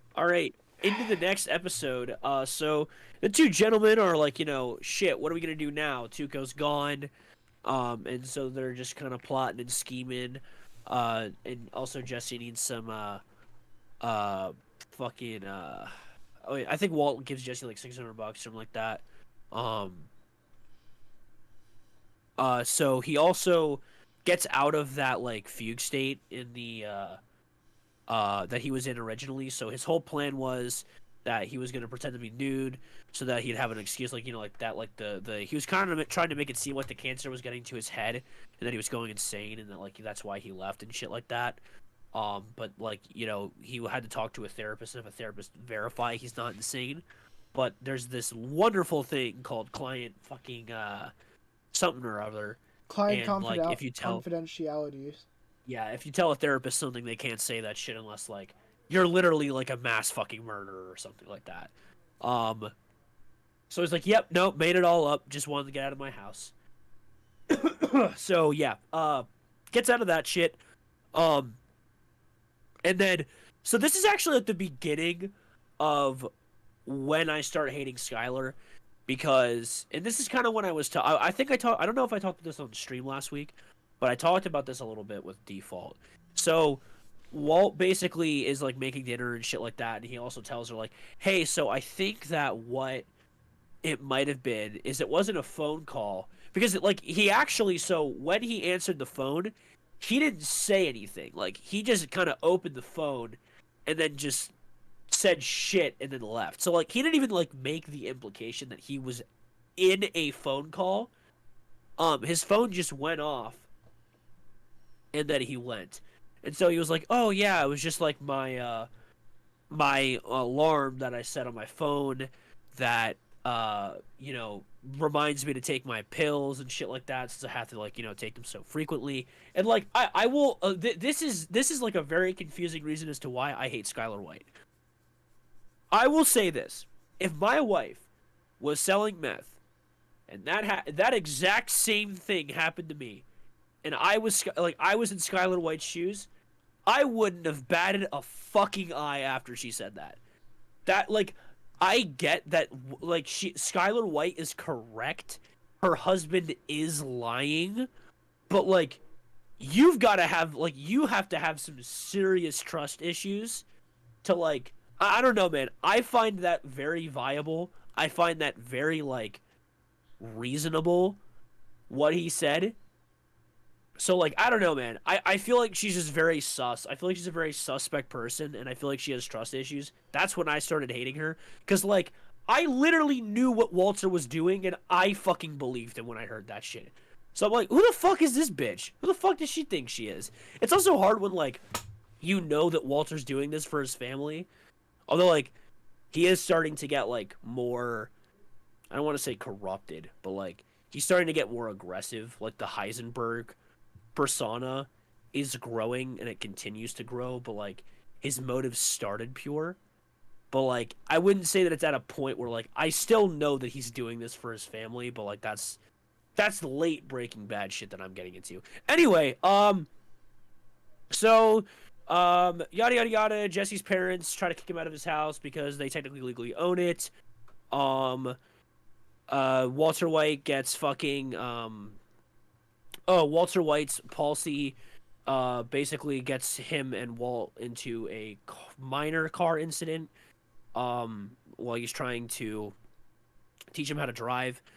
And then Jesse tries to sneak in and take the RV back, but then the dude's like, "Oh, you got to pay me all this money." And then Jesse's like, "Nope," and then takes the RV and leaves.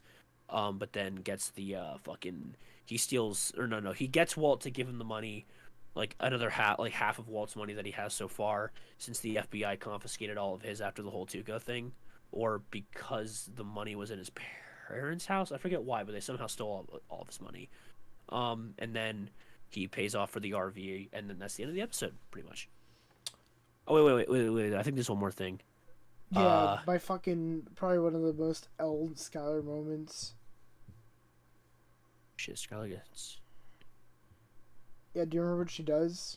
Oh yeah, this is when she fucking starts smoking. Yeah, like right at the fucking end of the episode. When she's literally with a fucking pregnant. baby, dude. She's fucking pregnant. She starts smoking. Fucking L character, dude. A fucking bitch. Oh. And that's the end of the episode. And then we get Walt confronting her about it in the next episode, and she gets really pissed off when he confronts her about it, and then we get to go and we meet. I really like her, at least. We meet one of my more favorite characters, Jane. I really Jane's like Jane. based. I like Jane, and she's like, "Yeah, no, you can live here, as long as you follow the fucking rules. Don't be an asshole, and smoke outside and shit, right?" And so that's what he does, and that's when they start doing their meth dealing business. They start being their own distributors as well. So Jesse goes and he's like, all right, he hosts a meeting. he's like, all right, boys, Badger, Skinny Pete combo. We're gonna start being dealers. You're gonna start being dealers, and you're gonna start taking care of shit. You're gonna start selling it all, and so things are going pretty good. They're all getting their money, and then at one point, the dude Skinny, he gets fucking robbed by this like junkie couple because the lady's like, they're like, oh shit, the police is coming, come over here, and so he's like, oh fuck, and so they're running, and I actually thought the police were going for them for a second there. Like, she actually had me. She would have fooled me, I'm not gonna lie. And so they go, and the fucking her husband or whatever threatens him at fucking knife's point. He's like, yeah, you're gonna give me that fucking meth, dude, like, and you're not getting that money. And so he's like, all right, fuck it, I guess I'm gonna have to give it to you. I'm not gonna lose my life over this shit. And that's when all the fucking shit goes down with Jesse having a very, well, that's next episode, but very life-changing moment. Well, I don't know if it's life-changing, but yeah. All right, so basically, Jesse gets the address of the people and shows up at the house. And first of all, this is one of my absolute favorite episodes of Breaking Bad, deadass. So, Jesse, I'm actually going to address everything else that happens in this episode because I literally don't give a shit about it. Walter gets more chemotherapy. He teaches one of his classes. Skylar gets a call from Gretchen who says, like, hey, we're... oh, no. Oh, like, wait. Sorry, I missed a bunch of other shit. I didn't realize this was I didn't realize it was the same episode. Can I do the rest of my shit really quick? Oh, yeah, go ahead. So this is when Hank finds out about the blue meth now. I forget how he gets it, but I'm guessing it was probably from Tuco. He also takes Tuco's teeth, if I'm correct. Or his, grill. And so he's got that. And then this is when they find out about the blue meth and then also Heisenberg. And that's when Walt visits Jesse, and he's like, that's when he says the shit about the money after that shit. But anyway, alright, now you get to continue about this really good episode, because this is a pretty good episode. Alright, yeah, anyway, so fucking, Walt goes back to teaching and shit like that, and, Gretchen Gretchen calls the home, and Skylar, is still under the assumption that, she's paying the medical bills. She invites her over, and she's like, wait a minute, this boy, we ain't paying for no shit anyway. And just so a lot of suspicion, between the two, oh, no. So she calls her, she invites her over, she sees Walt on her way out, and then Walt invites her to have dinner, and then it goes fucking horribly, and Walt's just like, yeah, I don't fucking need you two bozos. Get the fuck out of here. You stole my research. You stole my fucking company. You scammed me out of money. Don't fucking talk to me again. Don't, tell my wife that, I'm paid for this shit. Yada, yada, yada. So yeah, that's all that shit. It's still good. I still think this entire section is good, but it is not the best part of this fucking episode. So, at the beginning of this episode, Jesse, goes to the address, where, the two people who stole the money and the meth live at, and he sees this, little kid who lives there, who's, all by himself. He just pops in and, turns on, this one channel. It's, fucking, a knife selling or some shit, kitchen knives advertisements, and Jesse's like, yo, you want to watch something else? And he's just chilling with this kid, being a fucking dope-ass dude, and then he hears the parents coming home, making a big deal. And then he hides the kid, tells him, hey, stay here. And then the two get in, and he's he fucking pistol whips one of them and is like, yo, shut the fuck up, you two fucking bozos. He's like, I want my money back, you little fucking bitches. And then these two clowns fucking steal a whole ass ATM, or at least they did last night, and spend the entire fucking episode trying to crack this shit open. And then there's that one point where Jesse's just chilling with the kid, asking him. Oh, he fucking calls the mom a bad, the mother of this child, a horrible mom. And I'm popping off. I'm like, hell yeah, you tell him, brother. Tell him, mom. And then she's fucking pissed off, And then when he's tending to her fucking kid, she fucking knocks him in the back of the head, and then he wakes up to the two of them arguing, and then she fucking crushes the dude's head with an ATM machine, like the husband's. And then Jesse calls the police, leaves the phone open, and then leaves the kid on the front porch and tells him to stay there. So my goat gets this kid out of an awful fucking abusive household, and fucking gets rid of terrible parents. My fucking goat, Jesse Pinkman. Fucking love that man. Literal fucking goat, dude. Oh, and that man. is the end of that episode. Oh, that is the end of the episode. Okay, yeah. And so with that, the people start hearing around the streets that Jesse murdered the fucking spooge dude with the ATM, even though he literally didn't. Like, bro was just like, he was like held hostage there. He couldn't do shit. Yeah, I'm gonna get a cup of water while you're describing this episode. And so now people are like a bit more afraid, and this is kind of like a way for like Jesse and Walt to kind of expand their territory. And so now that people are like a bit more afraid, they'll probably kind of step off, and now they can just kind of sell their shit without any issues. Oh, and then we get to one of my least favorite fucking things, dude. And Liam's gonna agree with me wholehearted, dude. This is the part where Skylar returns to work, even though she's literally fucking pregnant. She goes back to work at this place called Beneke Fabricators. And honestly, when he gets back, I'm gonna let him go on his little tantrum, because I know he's gonna go on it. Where she's back with this dude named Ted. He's like the owner of this shit, and he actually once flirted with her. Like, he was kind of doing some weird shit with her. I think it was at like a Christmas party or something too. And that's when he kind of starts, or when she goes back, she tells him about like how he has cancer now, and wait, sorry guys, I'm like kind of trying to read this. Skylar assures Marie the incident won't reoccur. Oh, yeah, and then Marie even is like, why the fuck would you go back there? Like, that dude was literally flirting with you before. And I guess Walt didn't know about it before. And she's like, hey, it's not gonna happen, don't worry. But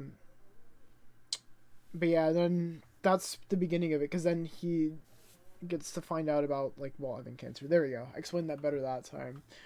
And then meanwhile, you go over to Hank, and he gets promoted for like the whole thing with Tuco, and so he gets to work a little bit over with the El Paso office, but like bro does not fit in at all.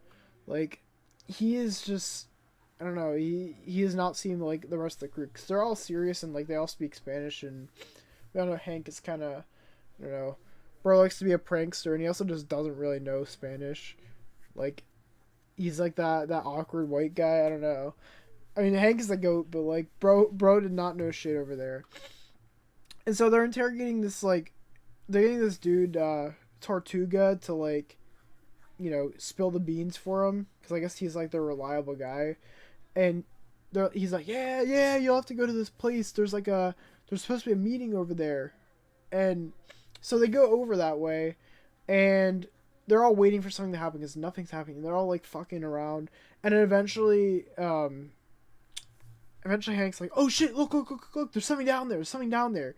And they look, and they think that someone's like down there crawling, but it turns out there's a fucking turtle with the Tortuga dude's head on it, and it says something on it. It's like, for the snitch or something like that, or like, I forget what it says, but it's like, that shit had me like fucked up. I'm like, what? No fucking way. But yeah, so Hank's like, yeah, no, fuck that. And that shit actually like traumatizes him. And Walt is like going over, because I think Marie is like calls him, and he's like, yeah, bro is not doing too good. And so Walt goes over to their house, and he goes over to Hank, and he's like, listen, dude, there's some shit like that happens in life, but you gotta push through it, dude. Like, you can't let that shit bug you. And so it's kind of crazy because Walt was kind of like the scaredy cat at the beginning of the series. Like, I don't know, I feel like Walt wasn't really doing too much. Bro wasn't cooking until he was. Bro was not cooking until he was, and then so he kind of like gets Hank back to work, but he goes back to his like normal area. And then Jesse and Jane, they start having their actual relationship, like kind of start, because then Jesse gets the HD TV. Hell yeah. And she's like, yeah, no, you need to get a bed, bro. This shit is like, you're really having us do it on the fucking floor in the sleeping bags, bro. What is that about? Damn, son. But I don't know. I really do like Jane. I kind of do. But I was gonna say while you were gone, we got to hear your whole little rant about Ted. Oh, wait. Is this the part where like we hear about Ted's like? Yeah, this is the part. This is the episode where you find out about like Ted, and then like Marie is like, yeah, you're not gonna let that shit happen again, right? Like him flirting with you.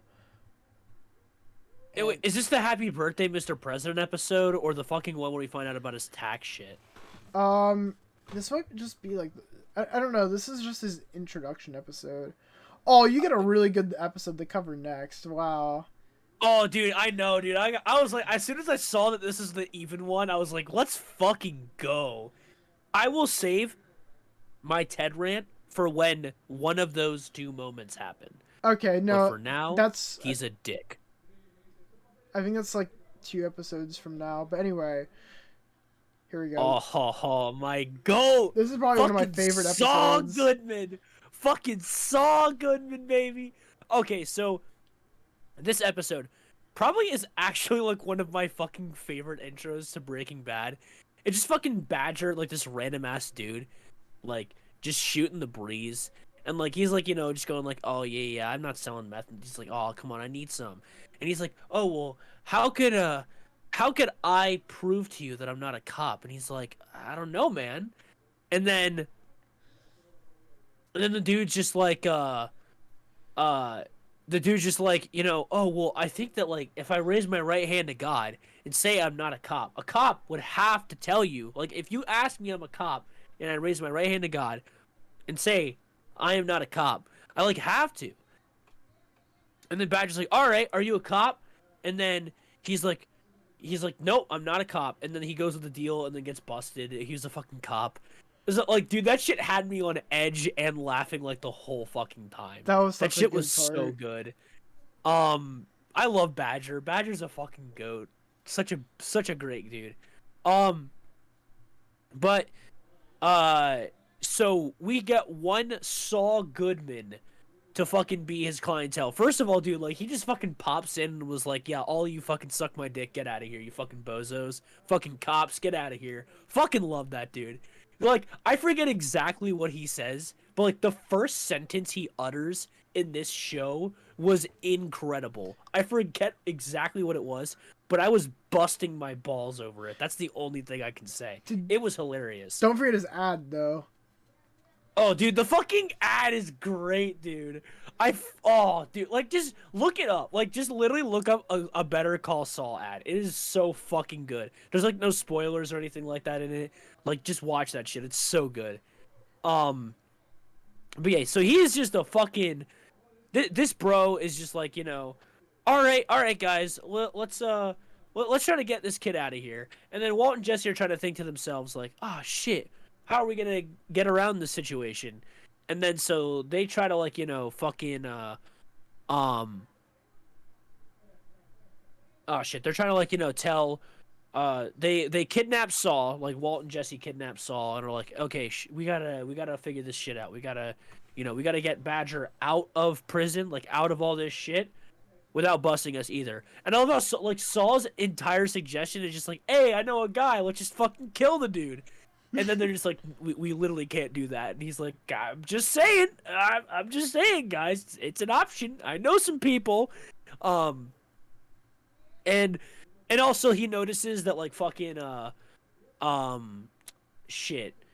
that like fucking Walt's cough and is like, "Hey yo, fucking bozo, take that mask off. I know it's you. I know it's you. You can't hide nothing from me."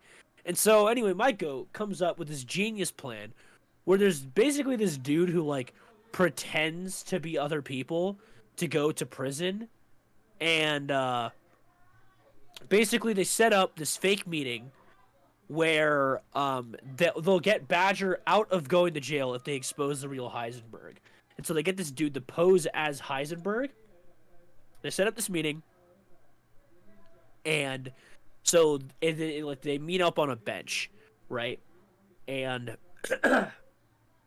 the dude, or no, Badger goes to the wrong bench, and so they got to think of a way to tell Badger that he's on the wrong bench. Because this other bald dude sat down right next to him, and Badger just like, "Yo, we're gonna do this?" And this dude just like, "What the fuck are you talking to me about?" And then fucking Walt and Jesse fucking big brain the fuck out of this. And then so he's like, all right. He's like, Jesse, you gotta go tell Badger he's a fucking dumbass, Jesse. And then Walt like pulls up to fucking Hank, who's in the cop car, and he's like, "Hey, what's up, Hank?" And Walt, he's like, "How you doing?" He's like just shooting the breeze with him, and Hank's like, "Walt, you need to get the fuck out of here." And he's like, "You doing okay? How's your trauma doing?" And he's just like sitting there, and like everyone's like freaking out at him, and Jesse's like telling Badger like, "Hey, you're at the wrong fucking bench, dumbass." And then like he stalls time for like a solid like minute or two, and then they get to the right place, and then they bust the fucking like the fake dude or whatever. Everything went well. Everyone's good except Badger, like off screen, like leaves town or something like that. So, something happens, but I don't know. Walter's being a bitch. She's still ignoring, or Skylar's being a bitch. She's still ignoring Walter. Also Saul works for them full time now, which is also based. Skylar's being a bitch, still working, still not saying anything to, Skylar's just not saying anything to Walter, being a bitch, being a dick, and that's pretty much. Oh wait, I think there's something that happens with the, and this is the episode where Jesse learns about how Jane is recovering from addiction, heroin addiction as well, and then he also gets a mattress. So. Wait, Cool. you forgot about like the introduction to her dad too. Oh yeah. So we meet do we meet the dad in this episode? That's what it says here. Are you reading my episode or yours? Yeah, I'm reading yours. Oh. Okay, well yeah, I guess she doesn't. I guess they do meet the dad. Is this when they find her? No, Is this like when like this is when like she goes and she's like, "Oh shit, I gotta go," and she goes back to her apartment. And she opens up and she's like, "Oh, sorry, I was like napping or something." And then like Jesse's like pissed off because like, "What the hell? You didn't introduce me." And then that's when she draws like the drawing to him, the apology girl one. Yeah. Oh, have we also been saying that like every single episode in this season has been like beginning with like a fucking like Teddy bear. hazmat fucking scene? Yeah, like the teddy bear. Yes, you like every episode is beginning with this scene like where you're at the White's home, and you just see like this burnt teddy bear, people in hazmat suits, and then I think around this time is when we see that there's also 2 body bags and shit like that. So we'll get back to that later, but this is like episode 1 of season 2 that this shit was getting like dropped. Yeah, so. And back then, like, or not back then, but when I was still behind, like probably like last week when we did our last podcast, I thought like legit it was like 2 of like the people. Like I thought it was like Skylar and Walt Jr. Because I'm like, what the fuck? Who's dying here? Like what the hell happened? But no, we'll get to that later. And now we get to Walt's like, I guess he's like doing like test results, for. Oh yeah. This is when he's getting his test results to see how bad it's like spread. And it turns out that his like cancer like shrunk by like 80% or something like that. And they're like, "Oh shit, yo, he's doing so much better." And champion. And then so he's not too sure if he's gonna be cooking anymore because of that, and he says the results are kind of, actually I don't know if that is this episode or not, But yeah, oh yeah, no, that's the end of the episode. Whoops, sorry, I got a little bit ahead there. But it says he's awaiting his results and he's discouraged, and so he tricks Jesse into participating in a meth cooking marathon. I don't remember that. Oh no, that's this. Okay, that's this episode. Holy shit. Okay. And so at the beginning of this episode, I'm pretty sure this is when Walt goes and he's like, yeah, he goes and tells Skylar, he's like, yeah, I'm gonna go probably tell my mom about the cancer, and he's like, I'm gonna go on a trip. And it turns out this is when him and Jesse are out doing like a shit ton of their like meth stuff, like where they're making all the pounds, I think it was. Like just in bulk, yeah. Yeah, like 40 pounds at a time. Yeah, and so that goes really good, but the part that like fucks up is that Jesse leaves the fucking key in the, like, I don't know what you would call that, but like the ignition, I guess. And he fucks up the engine, right? And so Walt's like, all right, we can fix this easy peasy. And he like says, yeah, so when you connect these things, make sure you connect the red one with this and the black one with this. And I guess Jesse just was a fucking bozo and he just didn't listen. No, it was that he poured gasoline on the outside of it by accident, so like it caught fire when the sparks went off. And so Jesse's fucking dumbass, which honestly I feel like this is the shit I'd fucking do if I'm so honest. Like this, like I'm fucking clumsy like this. I'd do this shit. He just goes and he takes all their water and he fucking dumps it on there, and there goes all their water and their engine is fucked. And so they're stuck there all fucking day, and this is probably one of the better episodes. Like, it drags on for a bit, but it's like a really good like Walt and Jesse episode, and I actually really love these episodes. And so they're trying to figure shit out, and Jesse's like, Walt, don't you think you could use like your science shit to like make a battery out of like random things? And so that's what they do, and they return to Albuquerque, and then that's what he finds out about his cancer, like being in remission. So yeah. And then is this the part? I don't know if this is the part where Skylar does the weird shit or not, but I think it's pretty soon. But that pretty much does go into the next episode. So Walter's feeling better. And he's like, you know, he tells Skylar to take a week off and shit like that. He's like, let's just celebrate as a family. But before he meets up with Jesse and tells him, like, hey, I gotta get out of this shit. Like, I'm done with treatment. I'm done with this. And then this is, at this part, like, this is just a lot of, like, white family drama in this episode. During, like, this whole celebration, like, Hank and Walt get into a fucking, like, argument over... You know, I think, like, Walt's drunk and shit like that. And, he's giving Walt like, Jr. He's tequila. giving Walt Jr. alcohol, and Hank's like, okay, I'm gonna take this away from you now. Like, he's giving him, like, shots upon shots, and, like, Walter Jr. ends up, like, puking and shit like that. And then Walt just finds, like, some rot issues, in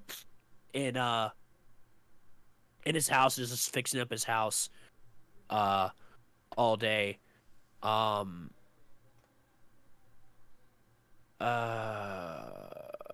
alright, that's not this episode either. Is this the episode? Ted's still being a dick. Oh yeah, so Skylar tells Ted that, like, Walt's feeling better. But she's, like, staying late, and she's, like, upset that she doesn't feel, like, optimistic. Like, she doesn't feel optimistic about the future, even though, like, the cancer is, like, decreased in size. So she's just, like, kind of confiding in Ted and, like, staying separated from Walt and shit like that. And then during this episode with Jesse, pretty much he's also, like, you know, he's like, shit, like, oh wait, no, this is, like, the wholesome episode, like, where the two of them, like, where Jane makes, like, the apology girl fucking drawing. No, that was like, a few just, like, episodes discuss. ago. Oh, that was a few episodes? I thought that was after... Yeah, I said which episode the apology girl was. That's the Better Call Saul episode. No, well, yeah, but on the overplot summary, it literally says, like, when Jane slides a drawing under his door, a superhero called Apology Girl that looks like her. Really? That's interesting, because on mine it's saying that was like the Better Call Saul episode, but I don't know. Anyway. It doesn't matter, but Yeah, it it's doesn't wholesome. matter. Like, Jane and Jesse's relationship is being wholesome. That's pretty much all we're gonna say. The two of them are like, drawing together and shit like that. Except now, like, they're fucking um. Oh wait. Yeah, I think the two of them. Oh no, he smokes meth by himself, but I don't think the two of them do anything together yet. And then also, there's a really funny start. At the end of the episode, Walt sees like there's like a dude, like a young man, buying a bunch of materials to make drugs, and then he's like, "This is my territory. Get the fuck out of here!" And then he drives away. That's the end of the episode. So this is one of the craziest episodes, this one. So Facts. you started off, and the combo dude, I guess he's trying to do a deal or something. And so he's like out waiting for this dude, and like this kid's riding his bike near him, and he sees these two dudes being fucking really sus. And eventually he calls the Skinny Pete dude, and he's like, "Dude, I don't know, I don't like this." And after he kind of goes and he's about ready to confront them, he gets fucking shot by the little kid of the bike. And that's the end of Combo. Combo's fucking dead there. And so Skinny Pete quits dealing. Badger's over doing something else elsewhere. And so now Jesse just doesn't have any more dealers.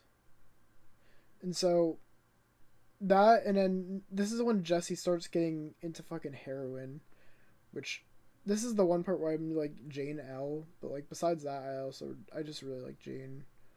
But anyway, Saul is like, he's like, you guys aren't gonna have any more dealers now, so I think honestly you should get into like these big distributors so you don't have to worry about this shit, right? And he's like, I know a guy that knows a guy that knows a guy, and then they're like, okay, sure, let's do it, let's meet him up. And so they go and they're like, let's meet this dude. And they go to the fucking Los Pollos Hermanos, and they're sitting there waiting, and they're waiting for this dude all fucking day.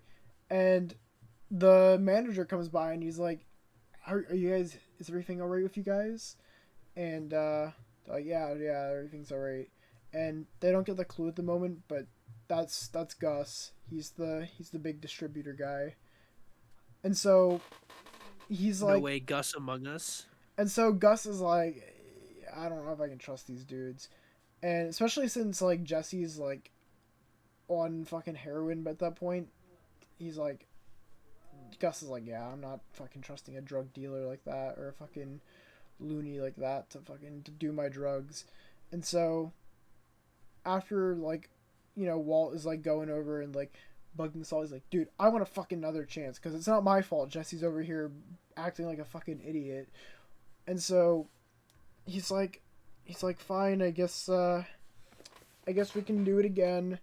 And this time Gus does reveal himself to Walt, and he's like, I'll give you 1 hour to deliver it. Meanwhile, fucking Skylar's over at Beneke, right? And this is when Ted admits his fraud. This is when he tells Skylar about like, yeah, he's doing criminal shit. And so Skylar makes the choice to like go away from him, but right before that she goes into labor. And so Walt's at this really fucked moment because like he's gonna miss the birth of his daughter, and he's also gonna like he's either gonna miss the birth of his daughter or he's gonna miss giving Gus like the meth. And so he's forced to run over to fucking Jesse's house, and you just see fucking Jesse passed out from the meth again, or not the meth, the heroin again, and Jane's over there. And so Walt's like fucking yelling, banging on the door. Jesse's not doing shit. And so he goes in there, and finally after he breaks the damn door, he goes and he's like, Jesse, where the fuck is the meth? And Jesse's like, it's underneath the sink. And he goes, he grabs all the meth, and he speed runs over to the area, gets it to the dude, and then he makes it just in time over to the like thing. Oh, I guess he's a little bit late, but he just says like, oh yeah, I was in traffic. And So he finally goes but he misses his daughter's birth. And that's where the episode ends. And that is a crazy episode.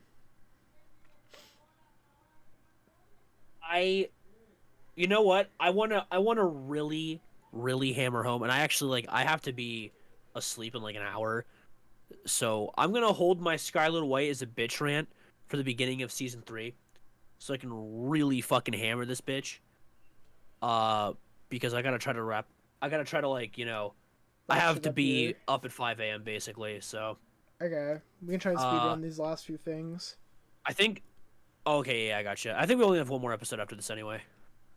Is it? Yeah, I guess it is. So wait, that actually is the end of yeah, that is the end of the fucking episode anyway. So word. Okay.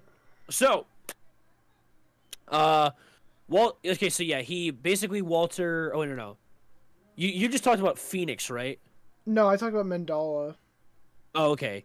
So uh basically barely gets the money over to her, and Jane's father wakes up because her dad called her, and she's late for a Narcotics Anonymous meeting. Um, and basically, uh, he's just getting. I think at this point he's just getting suspicious of her. I forget. I'm not too sure. I forget what episode that he. I don't really remember which one it is.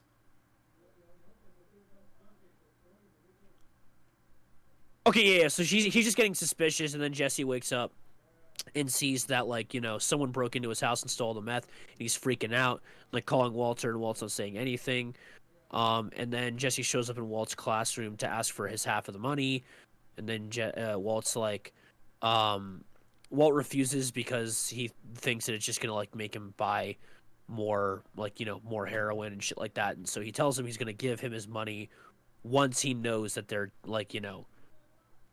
I see this is actually a little interesting because I want to know what you think about this. Do you think that Walt is like I don't want to say in the right here, but do you agree with his line of reasoning? Because I do, but I want to see what you think. Wait, with what? Him not giving Jesse his half of the money because he thinks he's going to overdose on heroin. I think I kind of agree with him not giving him it, because he really cares about Jesse. He doesn't want shit to happen to him. He's like, listen, man, I don't want you to fucking die of overdose, of doing this shit. I'm just looking out for you. I mean, sure, yeah, technically it is his money. He should be able to do what he wants with it, but at the same time, I don't think he wants him to die from an overdose because of it. Yeah. So, then basically, later on, Jesse, talks to, Jane about him owing him $48,000. And, then the dad calls and shit like that and breaks into the place and sees that, they're using heroin, and things get, very fucking, they escalate very fast. He almost calls the police, and she's like, I'm gonna go to, fucking my meetings. I'm not gonna do it again because, obviously, they both go to jail and shit like that, and this dude's almost cool with it. But the dude is a goated father. I kind of, sort of ish. Does not have her daughter go to jail, and then basically later on in the episode, Walter Jr. sets up a website for like a PayPal to pay Walt's to pay for Walt's treatment and shit like that. And then Saul's like, hey, why don't we launder your money through that? And then, they're starting to think about that.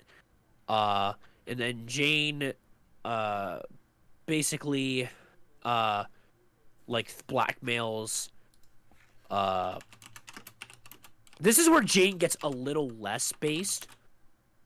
I still agree. I agree with both sides here that both of them should have gotten their money. I agree that Jesse should have gotten his money, but at the same time, I'm not against why Walter was holding it from him because, he's kind of right. He Yeah, probably would have done that, but at the same time, we don't know.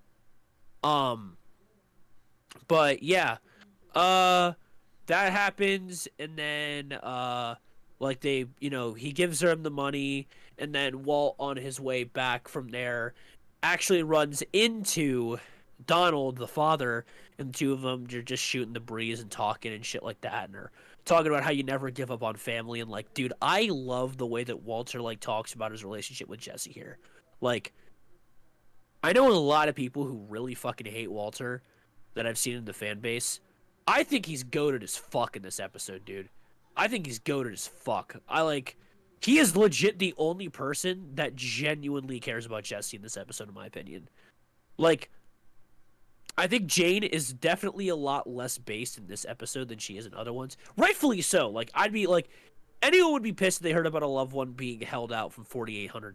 Like, from that much money, like $500,000. Like, anyone would be pissed. So I get it, but it's also not based. So, but that, oh yeah. So after the dude says that,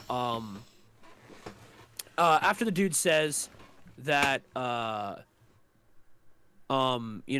give up on family, Walt rushes over there, tries to wake up Jesse, and he accidentally knocks Jane on her back, and then she chokes on her own vomit. And he was going to help her, but then he changes his mind and lets her die. So there's also that. That's my least favorite part of that episode, by the way. Yeah, that's kind of an L moment from Walter, but like, at the same time, like, yeah, it does really help out in the long run, but at the same time, it's also just really fucked. I don't know. Like, I'm really split on how I feel about that, to be honest. What I was actually going to say is I don't know what he could have done. Like, yeah, like, so once that shit gets in your throat, putting someone back on their side wouldn't have fixed it. Oh, really? Like, I'm pretty sure, yeah. Like, I think that the only thing that you could have done is, I'd have to look into this more. I'm not a medical professional, but like, he would have had to force the vomit out of her some way. So like, I don't really know what the implication is on how, like, what he could have done. I will still admit Walter's responsible for her dying because he knocked her on her back. But like, realistically, I don't know what he could have done except maybe sit her up. And I don't even know if that would have worked. Because, like, don't you think Walt would have known, though, what to do? Because, like, I don't know, isn't that, like, Walt's that's not chemistry, dude. That's, well, that's anatomy. True. Yeah, never mind. I guess that is true. So, I genuinely don't know. Like, and they never really say in the show what he could have done. Like, they never address that. So, like, I blame him for him knocking her on her back, but I really don't know what he could have done. Like, genuinely. And I don't even think they never elaborate on that either. I still think it's an L moment for Walter, but like, I really don't know what he could have done. Yeah, that's fair enough. And then we get to the last episode, which is the crazy episode. And then Jesse calls Walt and tells him about how he wants to remove all the drug evidence from her house. And he's like, because he thinks he killed her. And then that's when the Mike dude comes in. Like, I still don't even know what much this dude's role is. Like, I don't really get it, but like, he just kind of, I guess, searches the house for all the drugs and kind of takes care of all of it. And he kind of sets Jesse up to have like a good like defense or whatever. And he's like, here's what you're gonna say. You're gonna be like, I just woke up, I don't know what happened, or some shit like that. Like, Mike, let's go. And so you're just supposed to, he's just like, yeah, you need to make sure that you don't say anything else. That you don't know anything else. Because if you do, then you're fucked. There's no saving you there, buddy. And so that's what happens. Jesse goes through with it. And then that's when Walt goes and he's like, yeah, we're going to have to check you into therapy. Or check you into rehab, I mean, which I think that happens all next season, so I can't really talk about that, but W Oh, but dude, when W fucking decision. Walt like breaks into that crack house and like saves Jesse, dude, that shit was sad as fuck. Oh, that's right. Yeah, I forgot about that part. I completely forgot about that. Yeah, so he goes in there and he gets Jesse. And he's like, "Yeah, we're taking you to rehab, buddy." And he goes over there, takes him, and then that's when before going into his surgery, Walt goes and he basically says to Skylar that he has the second phone, or like, I forget what it was. He says either, "Can you hand me my phone?" and then, oh, I forget what He says which one. Yeah, he says which one, but I forget what the whole thing was. I'm guessing his phone was ringing or something, and then Skylar later goes on, and like after the surgery's successful, she goes and she's like, "Yeah, I know you're fucking doing shit. I know you have a second phone. You literally admitted to it." And so she just fucking leaves. She dips. She takes all her stuff and she goes and lives over with well, she doesn't live, but she goes to kind of just stay over with Hank and them for a bit. And right as she's leaving, you go over to the dad. I forget what his name is. I guess is it Donald? Donald. Yeah.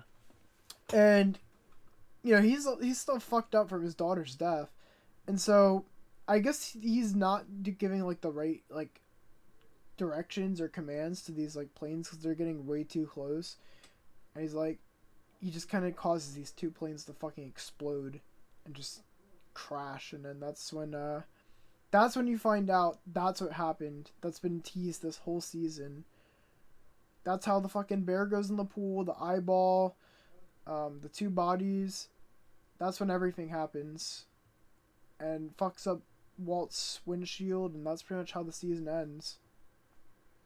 So we took a little bit longer there. It was probably like an extra half hour. It was a lot quicker than the last episode, but yeah, that is pretty much everything from season 2.